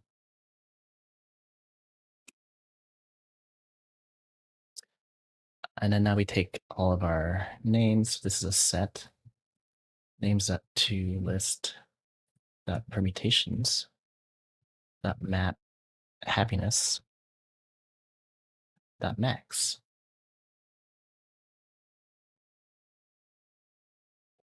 $7.09.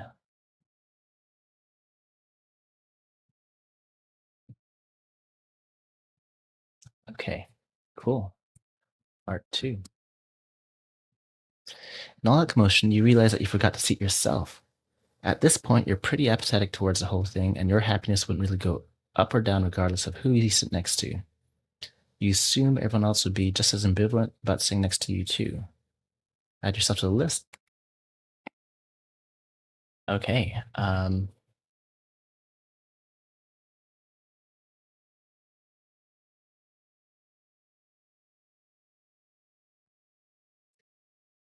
let's see.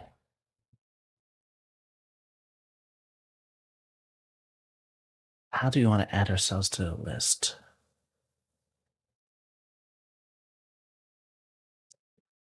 What we could do is give the map a default value of 0.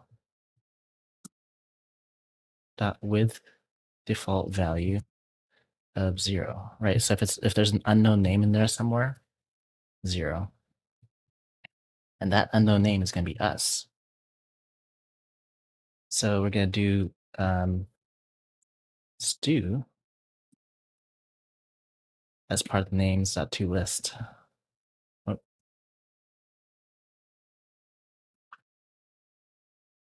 there we go. Just inserted ourselves in there.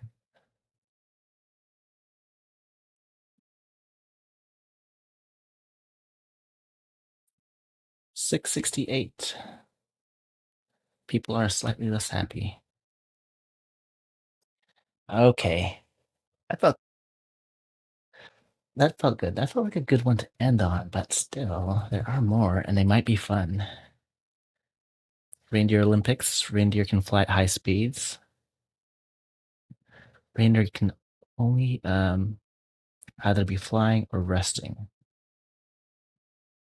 Comet can fly 14 kilometers per second for 10 seconds. Okay. So they have a speed and then they must rest. After 1 second, Comet has gone 14 kilometers. Okay. So what's the question? What distance has the winning reindeer traveled? So after some amount of time and exactly 2503 seconds, what distance has each reindeer traveled?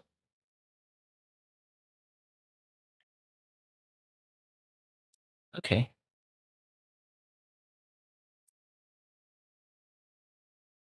I think we can do this one pretty quickly too. And let's take a look at 15. I mean, as long as they're easy, I want to squeeze a lot of them in early on, especially like towards the end of the night, because I want to get to day 25 of 2015 around the same time I get to like day 12 of 25. That's what's the question here? Total score, the highest scoring cookie you can make. We're baking cookies. We have some traits. And the ingredients have various traits. Okay, some sort of optimization problem.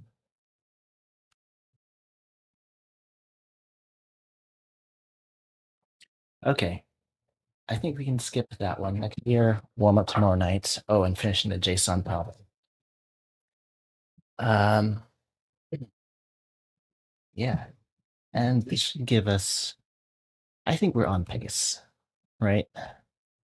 I know they'll get harder towards the end, which is why I want to kind of front load them. Otherwise, we have a 8-hour stream on day 12. Well, at least do part 1 of day 14. So we can start with parsing.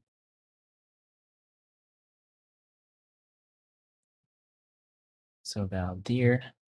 Let's put this in the data type. So case class deer. There's speed in kilometers per second, and then there's a endurance, and then there's a rest time.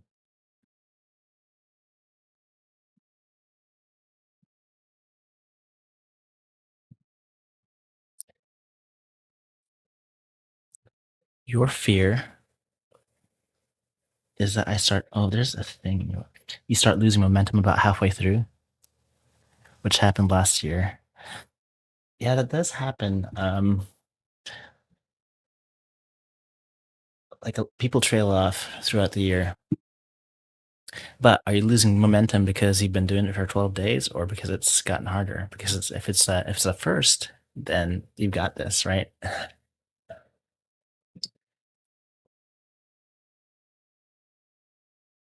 I'll be here to cheer you on if you're still doing it. Okay. Uh, and we parse these. So val deer equals input dot collect. Let's take a peek at our input.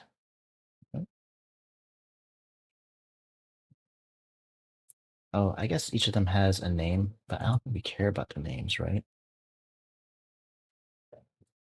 Yeah, we don't care about their names.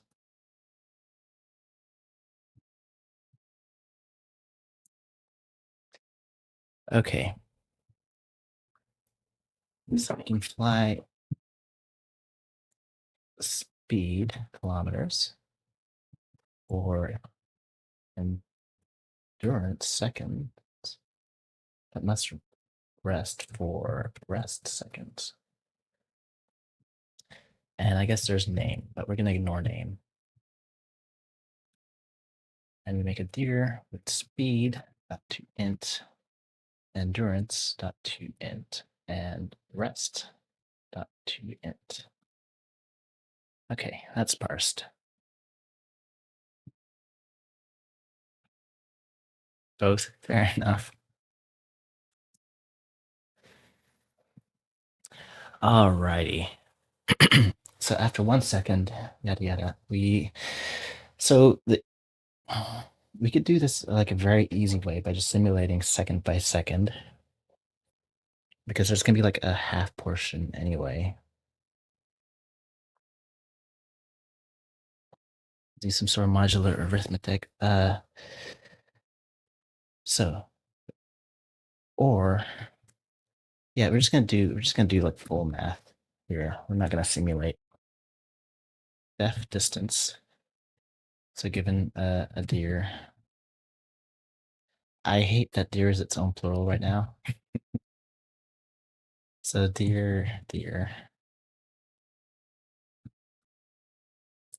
uh, and int. Zeno, whatever mindset you need to adopt to have the most fun is what's most important. It's true. Mm. Yeah. I don't know, like some if you burn out of adding a code, just don't keep doing it. It's not healthy for you. Or if you don't like being competitive, just ignore the leaderboards, etc., etc.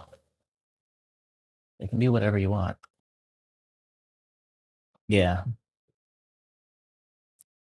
It has to be fun. It can be whatever you want as long as it's fun. It can be painful if you want it, if you're a masochist. I do like a little pain. So, the distance of a deer given some amount of time.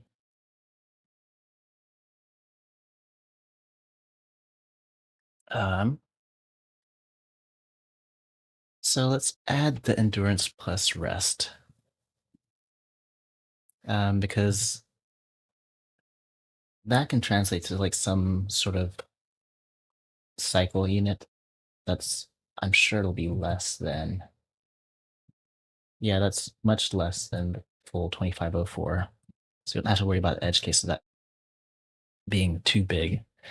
So we're going to take deer dot endurance plus deer dot rest. So val cycle time and val cycle dist is going to be just whatever the speed is times endurance. Speed times endurance.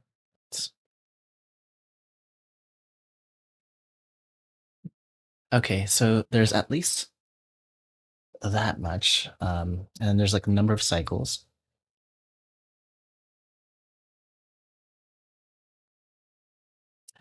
So val num full cycles is going to be time divided by cycle time, right?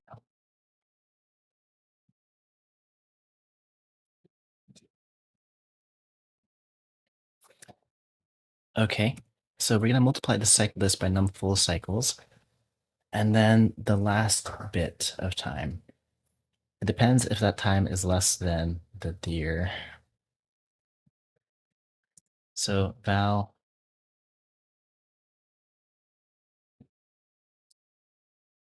last leg distance. So what happens?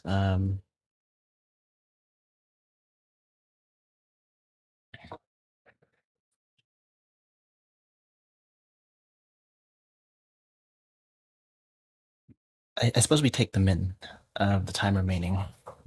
So there's a time remaining. Well, time remaining equals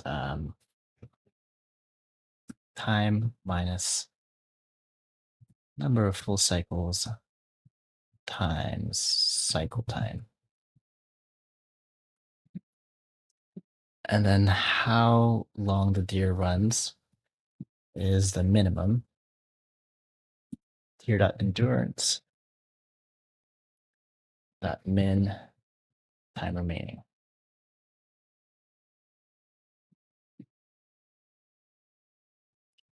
Okay, so this is last leg runtime. And then we multiply that by the speed. About last leg distance equals last leg runtime times your dot speed, right? So the full distance then is cycle dist times number of full cycles plus last leg distance. Okay, purely math. So val ends 1. What is the distance the winning reindeer has traveled? So we're going to take all the deer dot map distance given a time of 2503 dot max speed deer dot speed deer dot endurance 2660. Okay, and is part 2 just the same thing but bigger? He's not pleased with the old scoring system. Instead, at the end of each second, he awards 1 point to the reindeer currently in the lead. Oh. Now we have to simulate it piece by piece.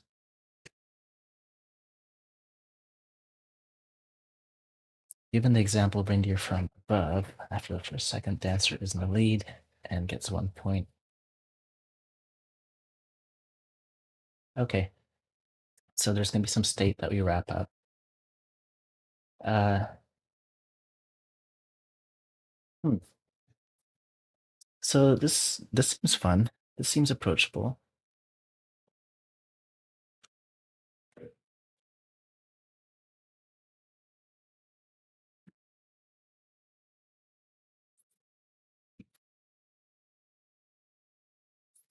So each deer now has a state. And we are just going to simulate that. Okay. We can do this very quickly. Or, I don't know, I feel pretty confident about it. So case class, your state. So there's a deer, and then there is, it's either resting or running. So that could be a Boolean. So running Boolean.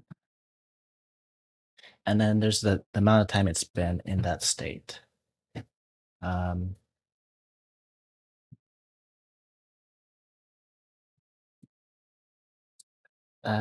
duration.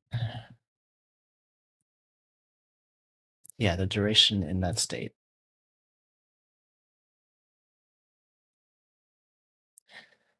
Okay, and then def next. So we take our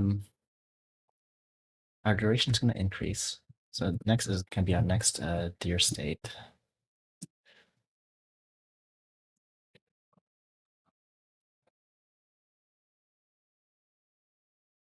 Um,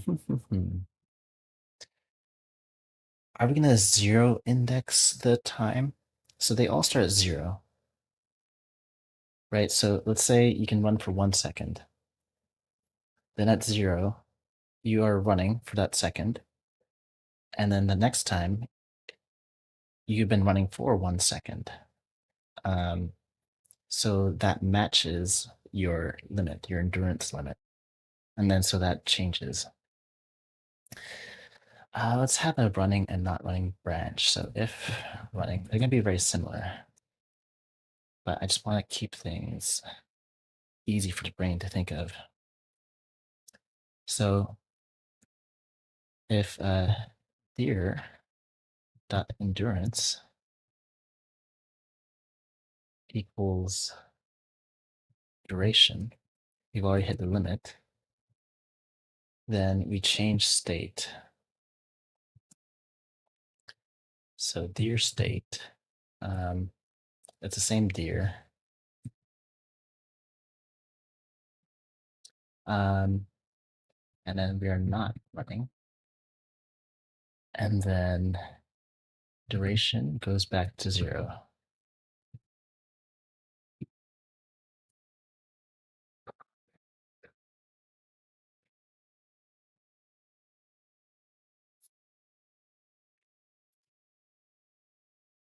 All right.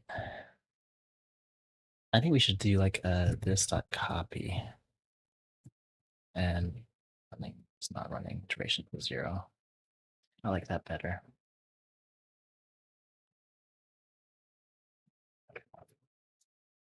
Oh, yep, I'm on 2015. Day 14. Yeah, I started, where did I start? With 10 today? So I've done like 4 of them, or I'm about to do 4 of them.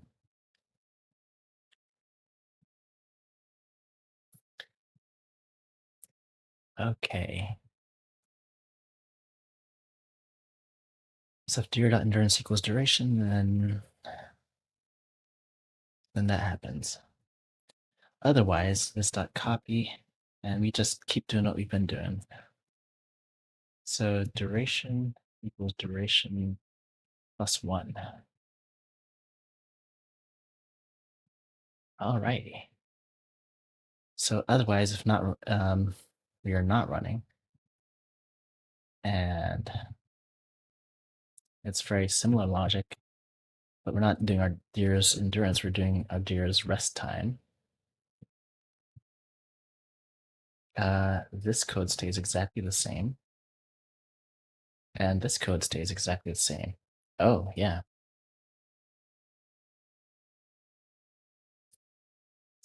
Okay, I don't like that this is a huge if else branch. The only thing that's different is whether we use deer.rest or deer.endurance. Okay, so val limit then equals if running, then deer.endurance else deer.rest. Now we can take that out. We're gonna outdent this.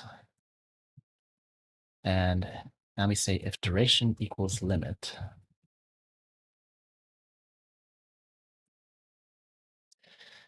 then we flip running and set duration back to 0. Otherwise, we increase it.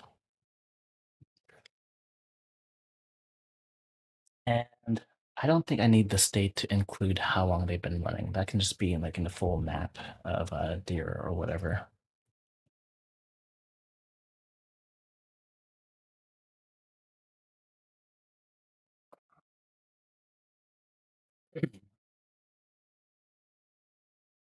Okay, we have deer state.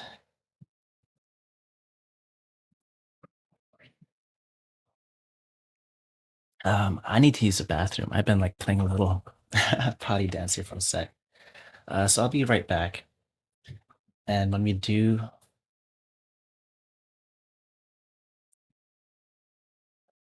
we'll figure out our state machine with everyone else involved.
Alrighty, let's finish this off. We have a race. So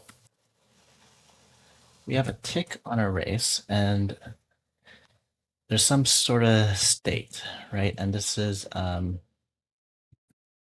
list of deer state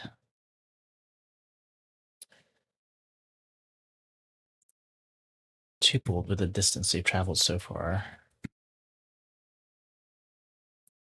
And score.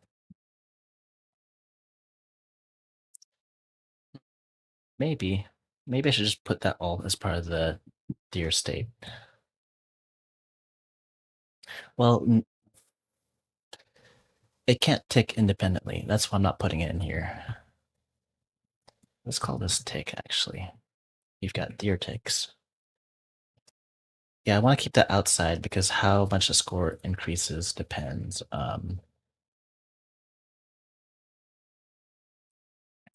Depends on like where the other deer are.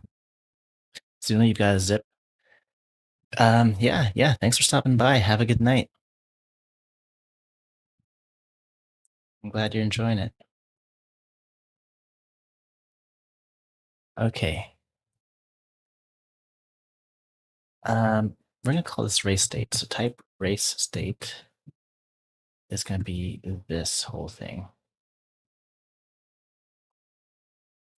Um, just put it up here. So deer state, maybe it's gonna be like a named tuple.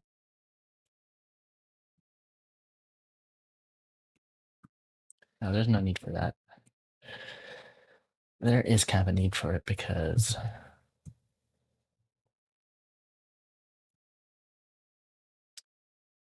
um, right? Which is which. So there's a distance int, and then there's a score.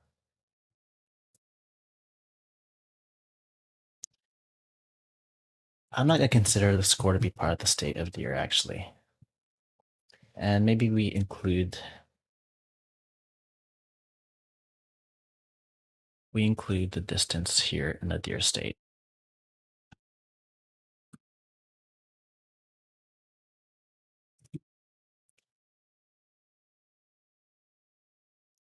Okay.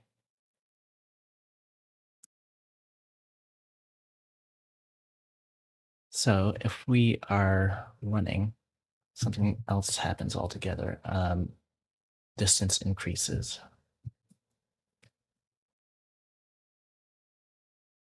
So this is an intermediate state. This is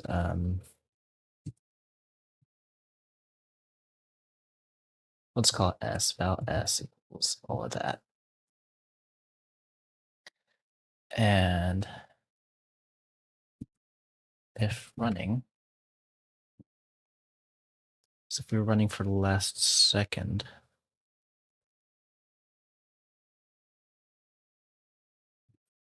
no. That's only in this situation here.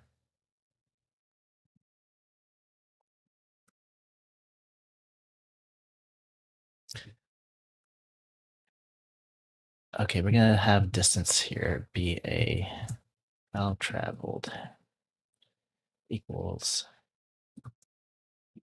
if running, then deer dot speed. So distance equals distance plus traveled out 0.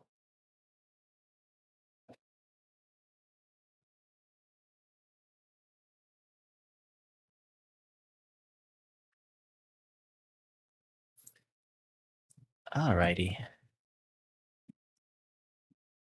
Let's just format that a little bit. Okay, so our race state is just going to be a list of deer. So we don't need to name that anymore.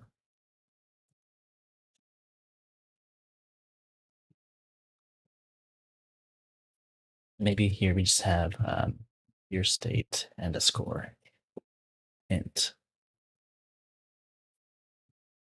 And we're going to return the same thing, an updated score.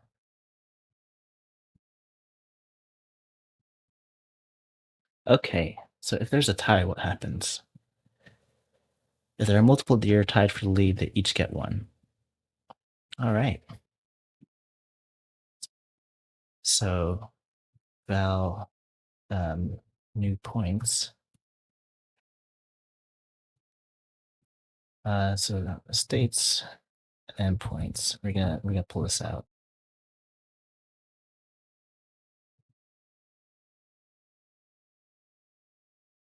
Equals state dot split or dot unzip.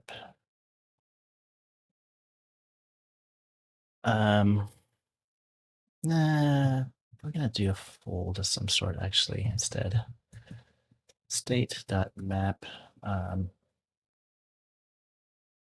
I think we have to do the scoring first. So val ahead will state dot map and we get the distance. Right. Yeah, we're gonna get the distance for each deer. Dot max.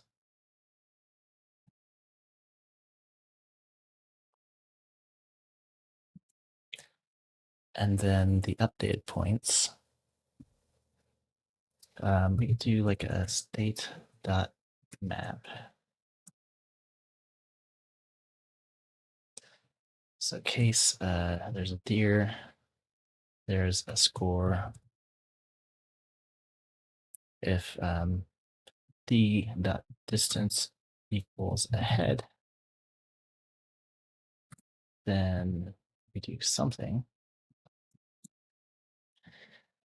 Then we map to dearState.tick and score +1. Otherwise, we just tick d.tick and then keep the old score. And that's our answer. So that's a tick of the whole game state.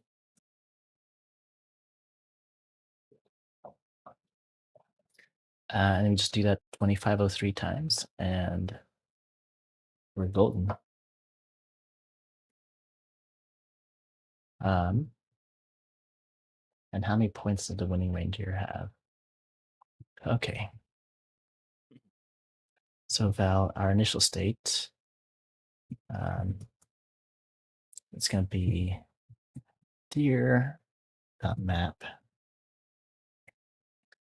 to deer state. I guess they all start running. So deer to deer state. That deer goes there. Running equals true. Duration equals 0, and distance equals 0. Okay. And then we just iterate from here.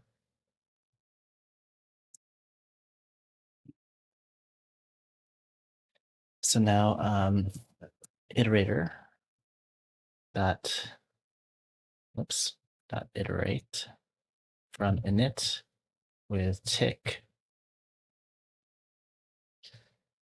And I guess we drop 2503 dot drop 2503 dot next.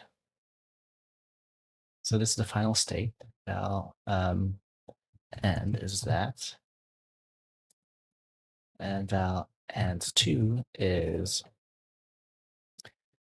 the end state. This is a bunch of deer. We want the points the winning deer has. So dot map, we just want the points.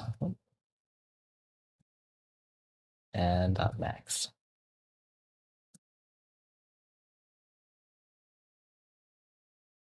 Tick doesn't work here.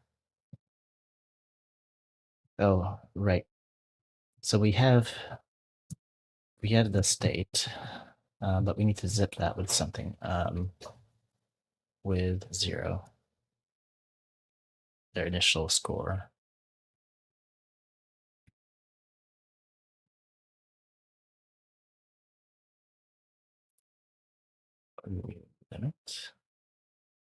Limit. I see. Okay, 2463. I hope I'm not off by 1 on the answers too high. Okay, 2463. Too high. Let me make sure.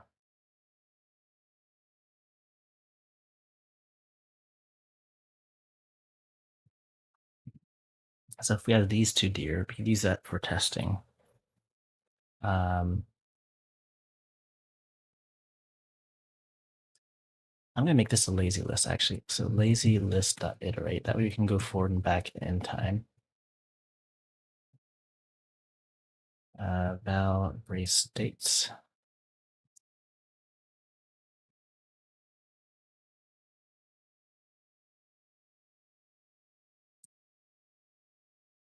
Okay, so race states 0 and race states 1. What does that look like? Just make sure, let's just make sure we're doing things correctly first, and then we can go and change things.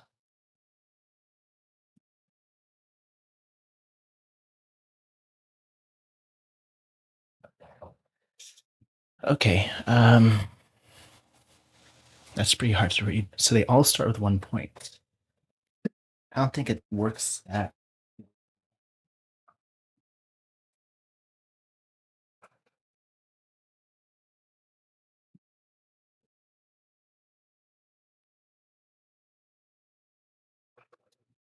Oh wait, no, this is one.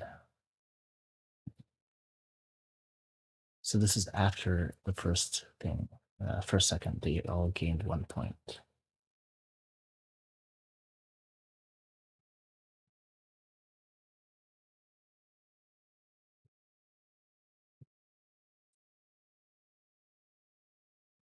Give an example linear from above. Okay, let's just get race states for a different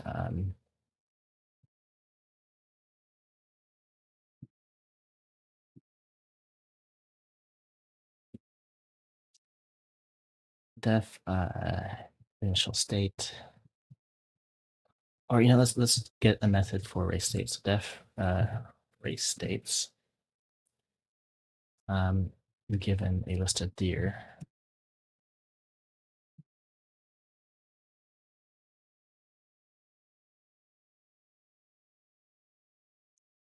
And this is going to be lists of deer state tupled with a function with a point.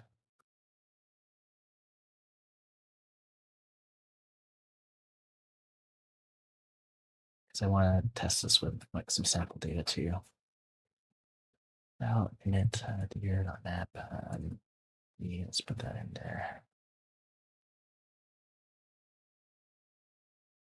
And then we just return this. Okay, now let's do race states for a list of our example data.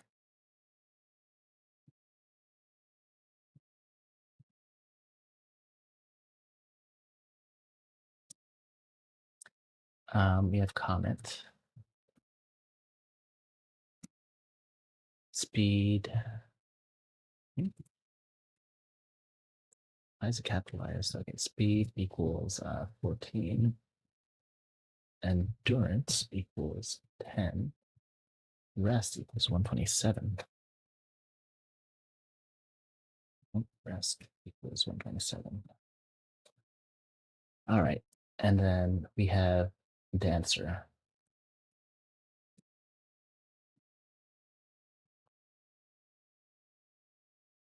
Just copy that. We have 16 for 11 seconds. But less rest for 162.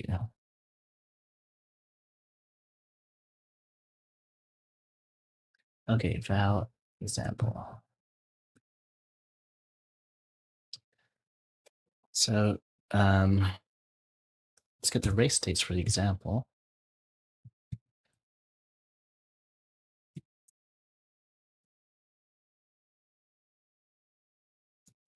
Okay, so x states 0 for each print line. Let's do that for the first three.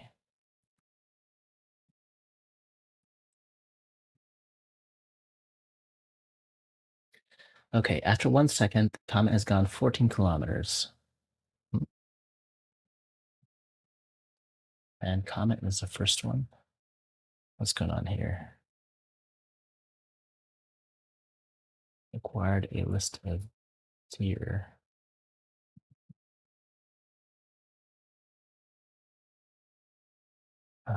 Place states requires a list of deer. This is a list of deer. X is a list of deer found.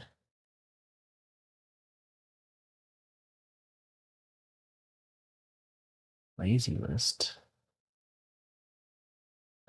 List of, oh, that's a full state.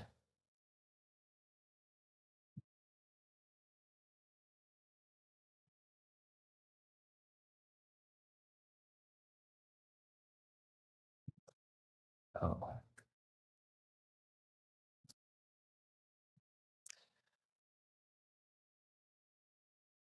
Right, race states makes a full race state, so it shouldn't be wanting a lazy list.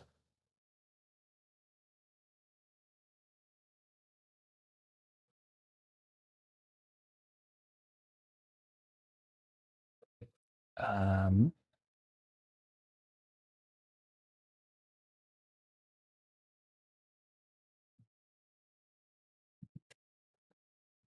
Sorry, I don't really get what's going on there.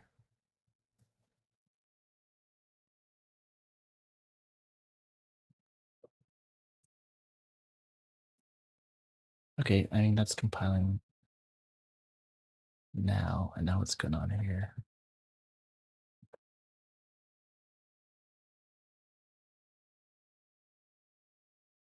We found a lazy list required a list of deer. We are passing a list of deer, so this here. Oh, right. Um, this is our X states, example states. We're just applying it twice. That's a little mindfuck for a sec. Okay, so after 1 second, one deer is running and has traveled how much? 1. I think they should have traveled 14. So we need to pull up our deer state because those are not labeled. Or we need to give it like a good 2-string.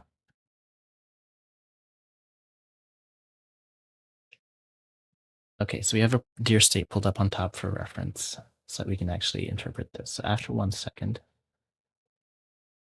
Comet, the one on top with 14, is still running, has been running for duration of 1, and has a total distance of 0, and has 1 point.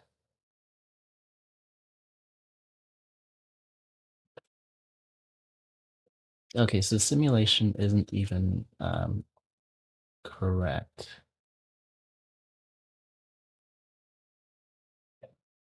So after 1 second, well traveled. If running, then deer.speed. So distance should be distance plus traveled. And that traveled should be deer.speed. But our speed is fine.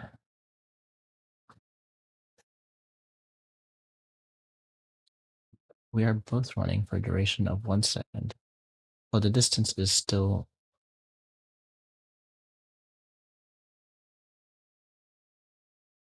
still 0 on both of them for some reason.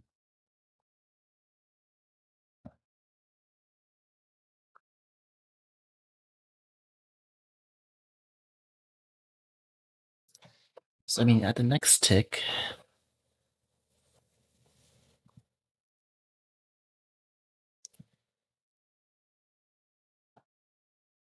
oh wait, this is if it's hit the limit. That shouldn't be happening if you hit your limit.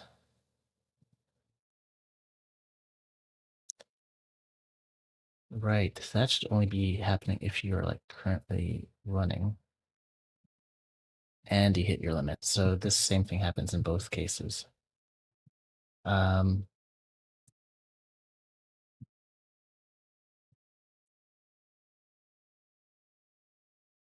So the same thing happens here. And we have distance equals distance plus traveled.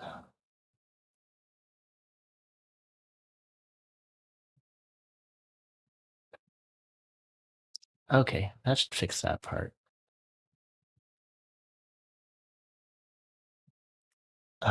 Great. Now let's just take our race states for the deer.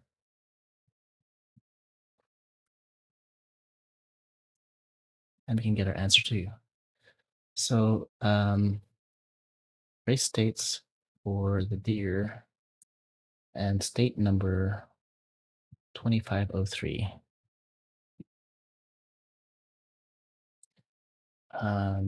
And we want the max points. So val end equals that. Val ans2 is end dot map to the points. and then maximum 1898.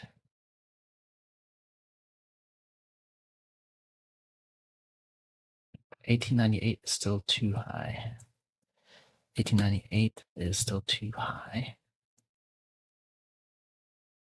Okay, let's take a closer look at our state and see that we're progressing it properly.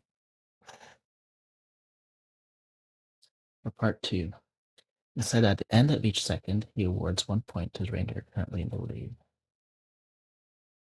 So given the example reindeer from above, after the first second, dancer's in the lead and gets 1 point. Right. So Val states, let's take a look at that specifically. Oh, wait, no, here. So after the first one, oh, I start them all off with 1 point.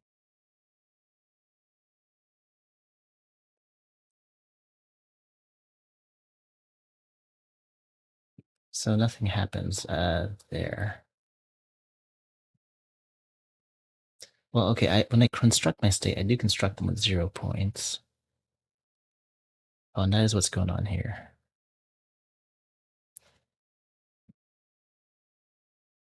And then here, I gave them both a point because they both started at the same place. We need to look at where they ended that second. Mr. Hussein, thank you for the follow. Okay, so we just need to make a small change here. When we take our race state,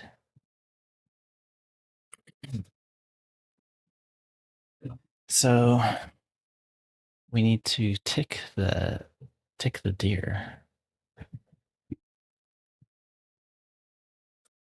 Let's name these fully. So we have a deer. It has a score. And val next deer equals deer dot tick.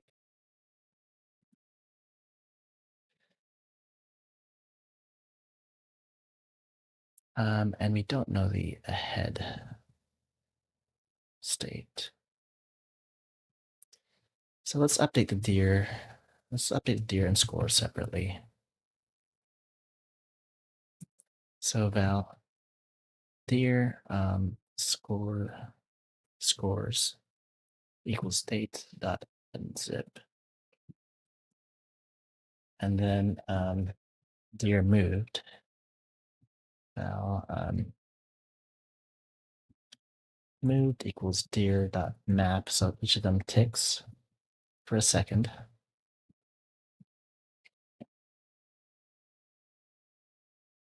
And then who's ahead is determined here after they have all moved.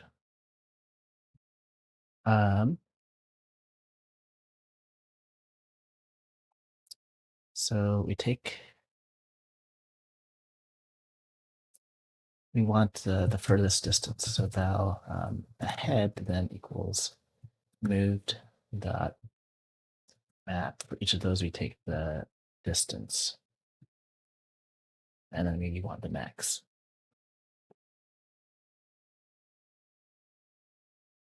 Okay, and then that one in particular, when we're zipping these back up, or like not that one, but anything that's at that distance gets a point. So let's say moved dot zip back the scores dot map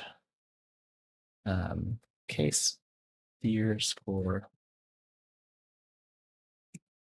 and then if deer dot distance is ahead,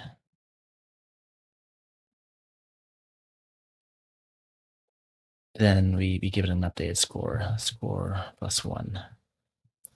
So deer goes to score plus 1.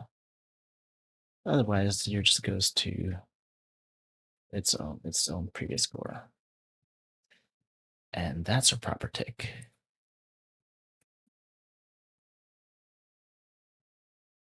Okay, let that update.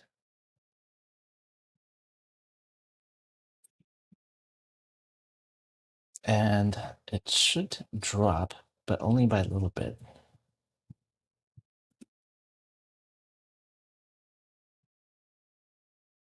Wait, did it already update? It's the same answer? It's still the same answer. Okay, we didn't change anything. Okay, so we move everyone, right? And then we look at who's ahead.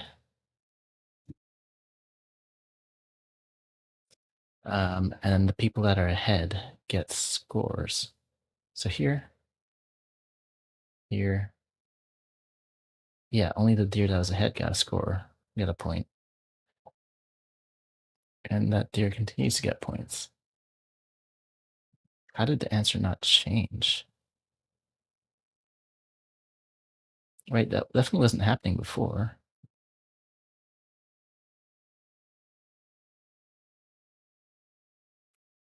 Because we were starting by giving everyone the point because they were all together at the starting line.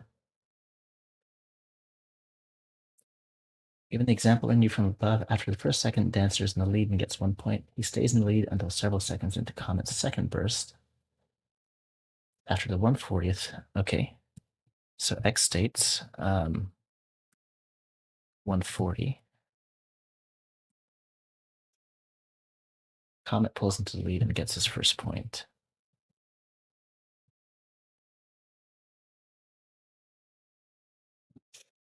Comet did not get a lead. Are we off by 1 on indices here?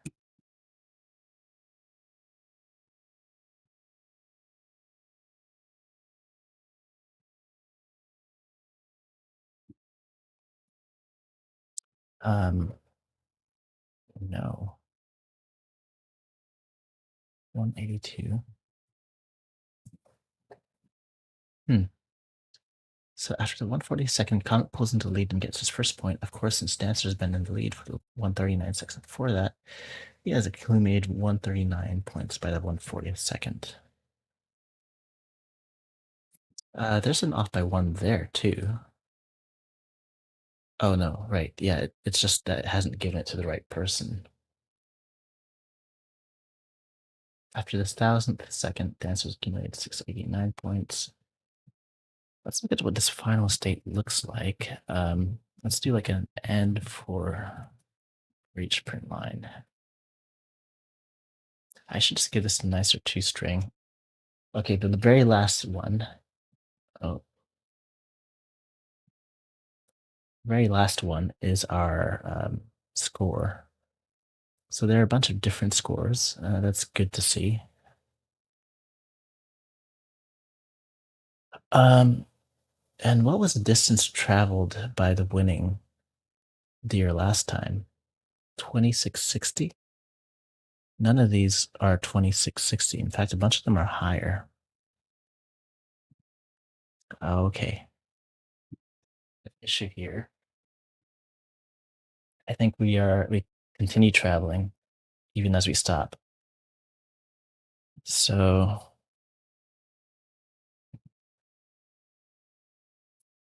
once we hit our running limit, oh yeah, we forgot to remove this.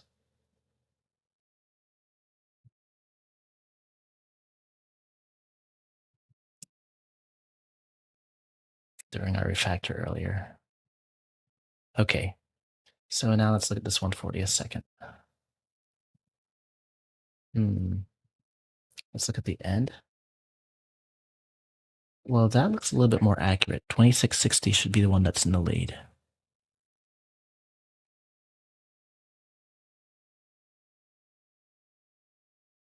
None of them are that. Okay, so now we're undercounting. Because if we're switching from resting to running, then you had that first bit of yeah, so if switching from resting to running, then you do have to add some distance. Okay, distance equals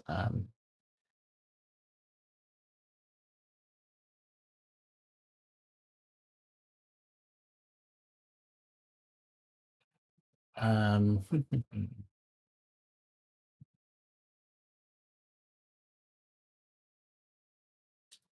if we were not running, if not running,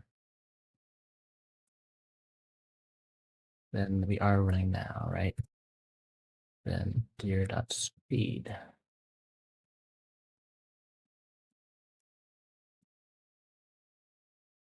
else 0. Okay. It's a little bit messy. This whole thing can be simplified a lot, but I think it is correct, or it's at least more correct. Oh, no, no, no. We're back to here.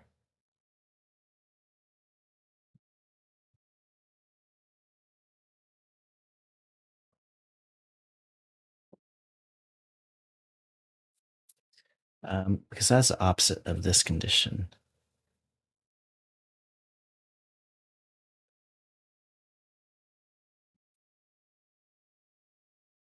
Should have kept it in separate branches. Do you remember that refactor earlier?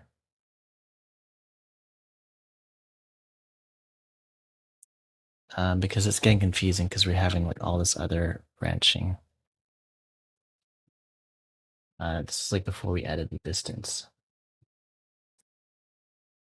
Okay, if dir dot, well, if we're running, so if we are running,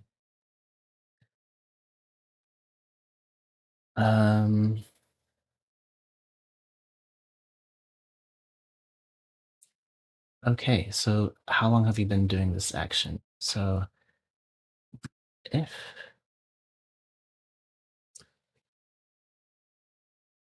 um,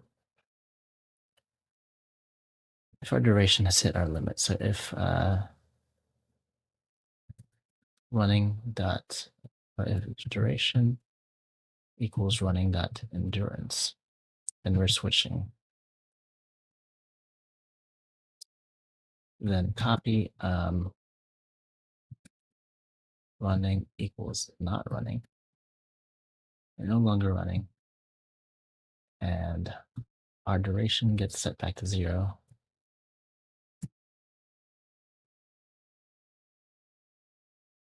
And nothing happens to our distance. We don't increase any distance because now at this second, we are resting.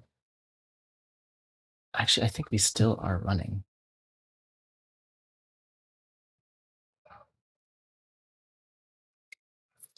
Oh, this is just like a really big fancy off by 1. So in the second 0, let's say you can run for 1 second. In the second 0, your distance is 0. You run for 1 second. You have hit your limit, so you're just changing it to no longer running, but you will still have moved that distance.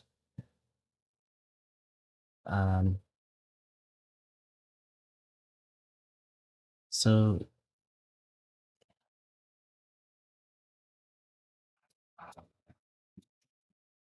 right, so duration starts at 0, then duration goes to,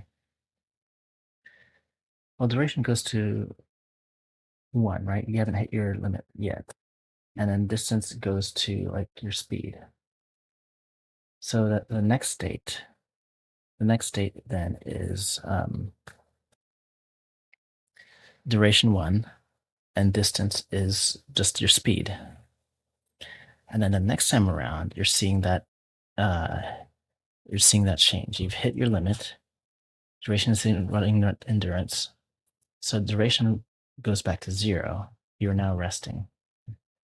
And distance doesn't change because distance should already have increased after that first transition.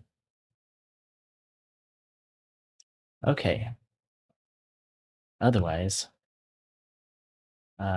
duration equals duration plus 1, and distance equals distance plus 1. Cool. Um, Otherwise, you're not running. So if duration equals our rest time. So our deer dot rest. You just calculate who's winning after X seconds by recalculating the distance at X for every deer. I guess I guess you could totally do that. Distance at X. So that, like the function I had in my part one, where's our ends one?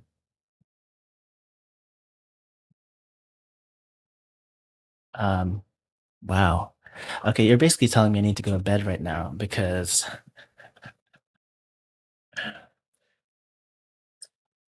you're asking me why I'm building a huge state machine that I don't need. Um, right? That's what you're saying. I can do that. I already have the function. Um,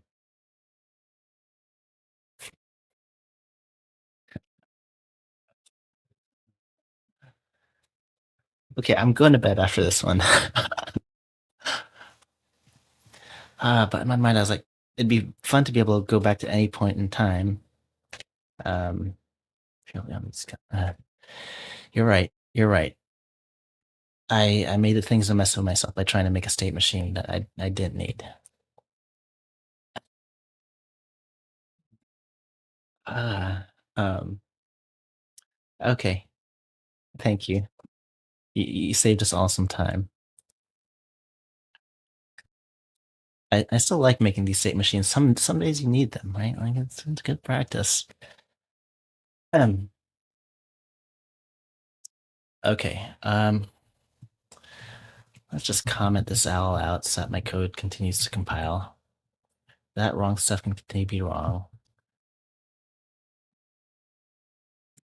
Okay. So our answer to we're getting points. So at each time, def winner at each time. Uh, let's just take a list of deer. So all of our deer, and we're gonna iterate over all the times. We still kind of want deer zipped with some sort of score, right? So deer.map.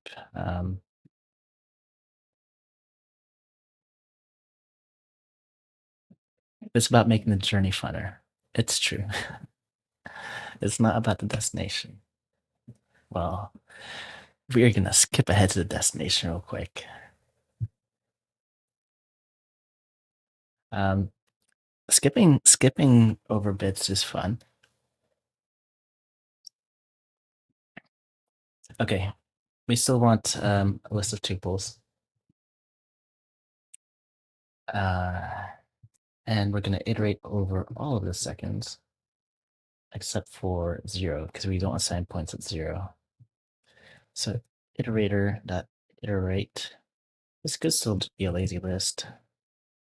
Hmm.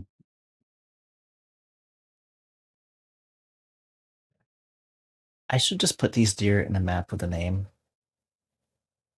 so I can say which deer wins. Actually, each deer is unique for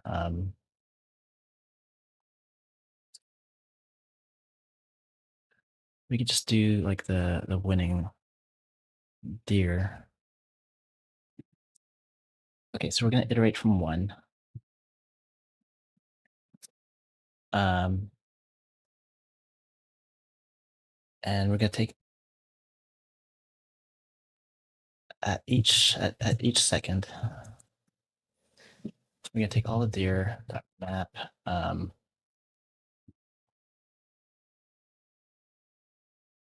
Uh, Distance for that deer at that time, S, and then not max distance. We're just gonna do max by.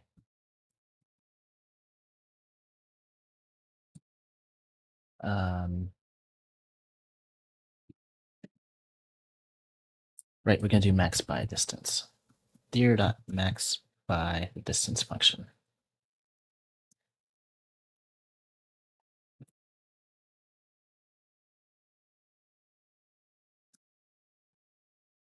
That's our states. Um, and then we're just gonna take the first 250. So states that take 2503, and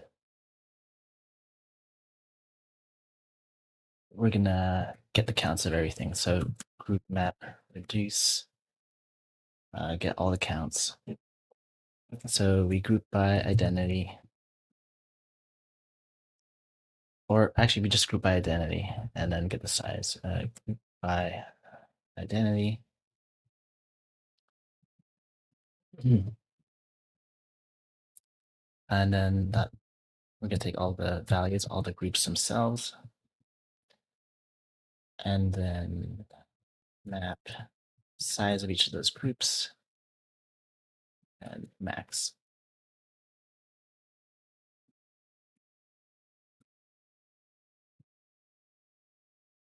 What's going on here?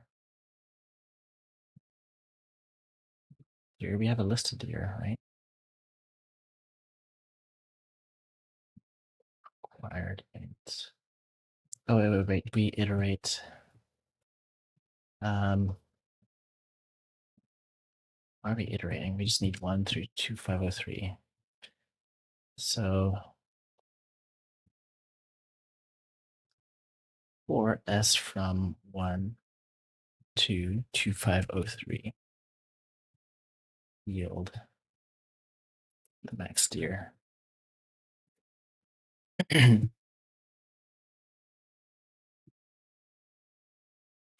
And these are the winners, basically. Winners. Or like whoever's in the lead.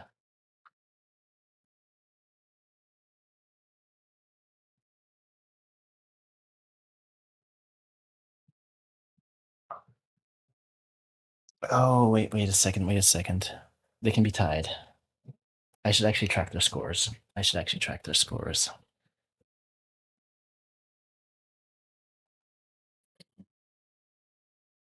Um,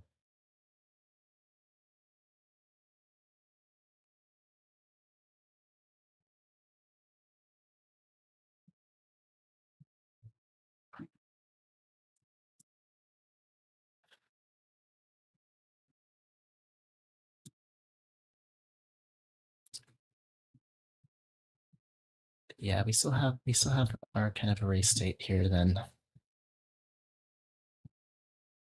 comment that out.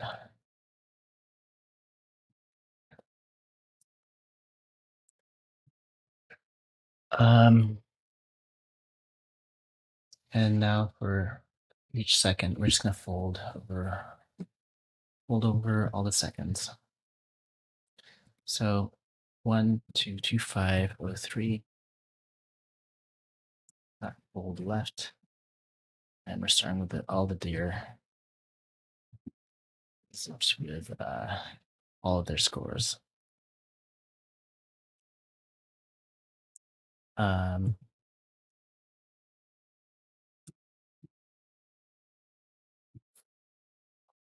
Okay, so there is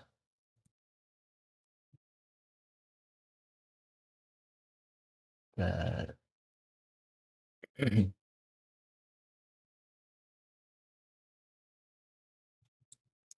wait a second. Here's the deer. Here's the our accumulator and the time. And then we have the deer and the scores. Deer scores equals act.unzip.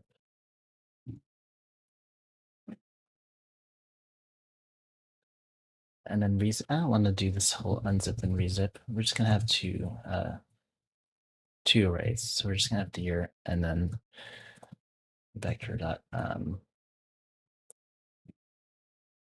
or no, deer dot map to 0. Deer dot map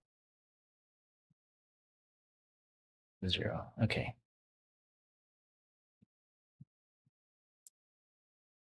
So we have deer scores here. and then we increment each of the scores. So val positions equals dir.map.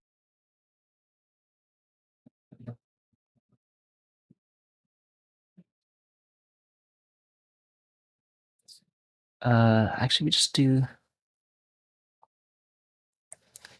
we don't even need to keep tracking as doing this fold left thing. This is a map. At each stage, we should just get a list of all of the winners, or rather, like how many scores are been scored. And we can just do that from the dir. So we get the positions of the dir by doing dir.map distance given the time, and then the scores at the stage. Val ahead is going to be positions dot map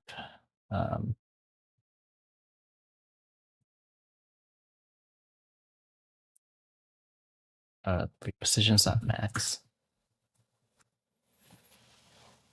and then the scores are going to be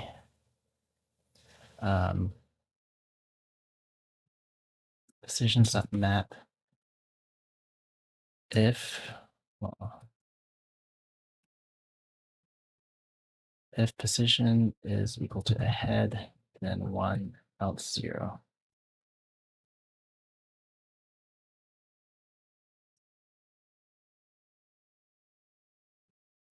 Yeah, we don't need to be carrying the dir around or anything. This is just a simple map here.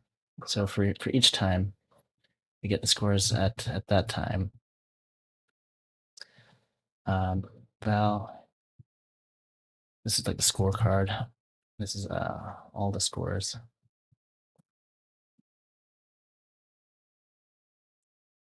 Yeah, we'll call it the scorecard. Because for each second, it has what.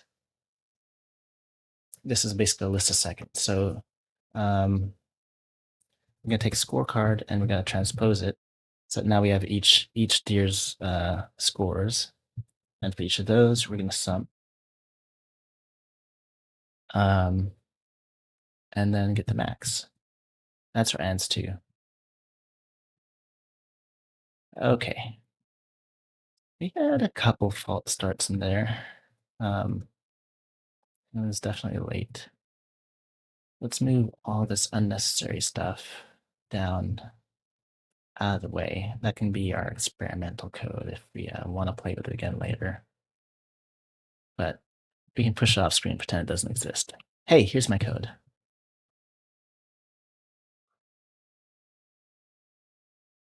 Okay. Well, thank you for stopping by. Have a good day at work. Oh, map is not a member of any. What's this? We just have time here now. We don't need that.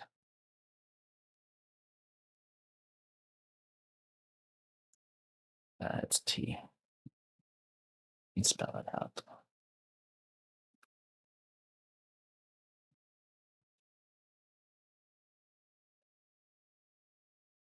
Missing parameter type. Okay. P.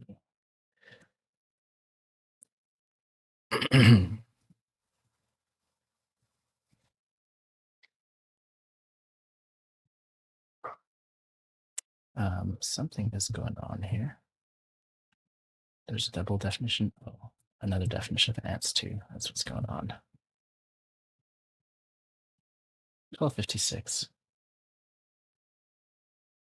There we go. All right, Tarek. We did it.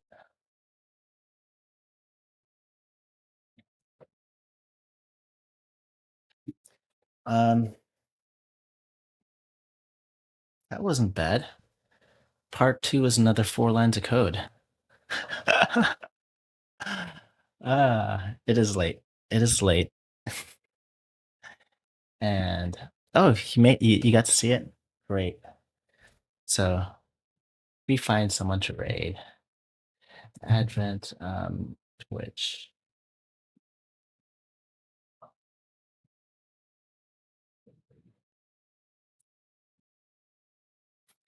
Um, it can't just be me and Bad Cop and JS.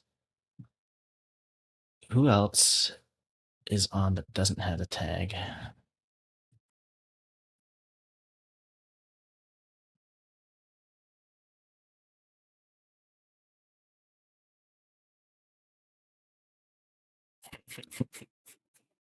Yeah, it took me that long to write 4 lines. Yeah, we all feel them from time to time. But that's why I had this tag below me that says backseating allowed. You can't let me keep feeling dumb for that long.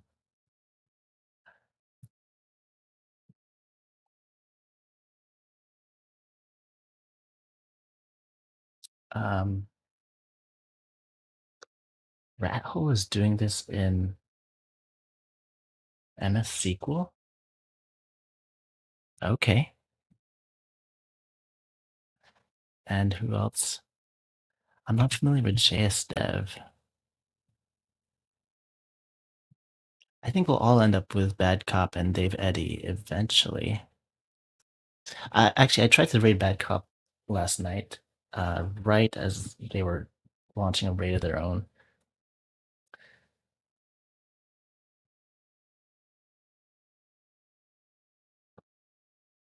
And kind of so we ended up having like a raidception double raid by accident.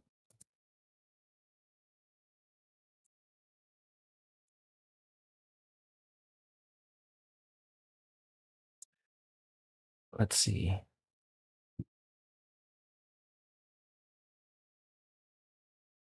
In Microsoft SQL Server.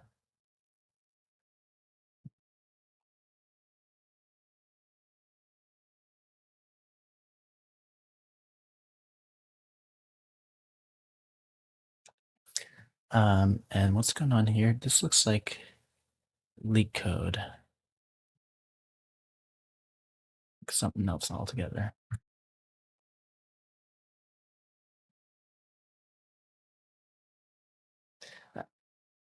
All right, I think we do a proper raid on Bad Cop this time because our raid last night failed.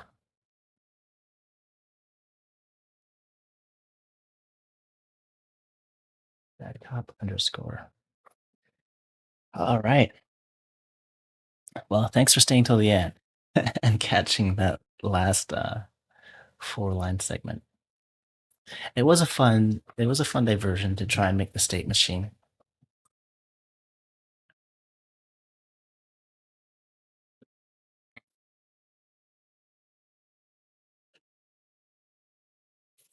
Alrighty. Have a good night.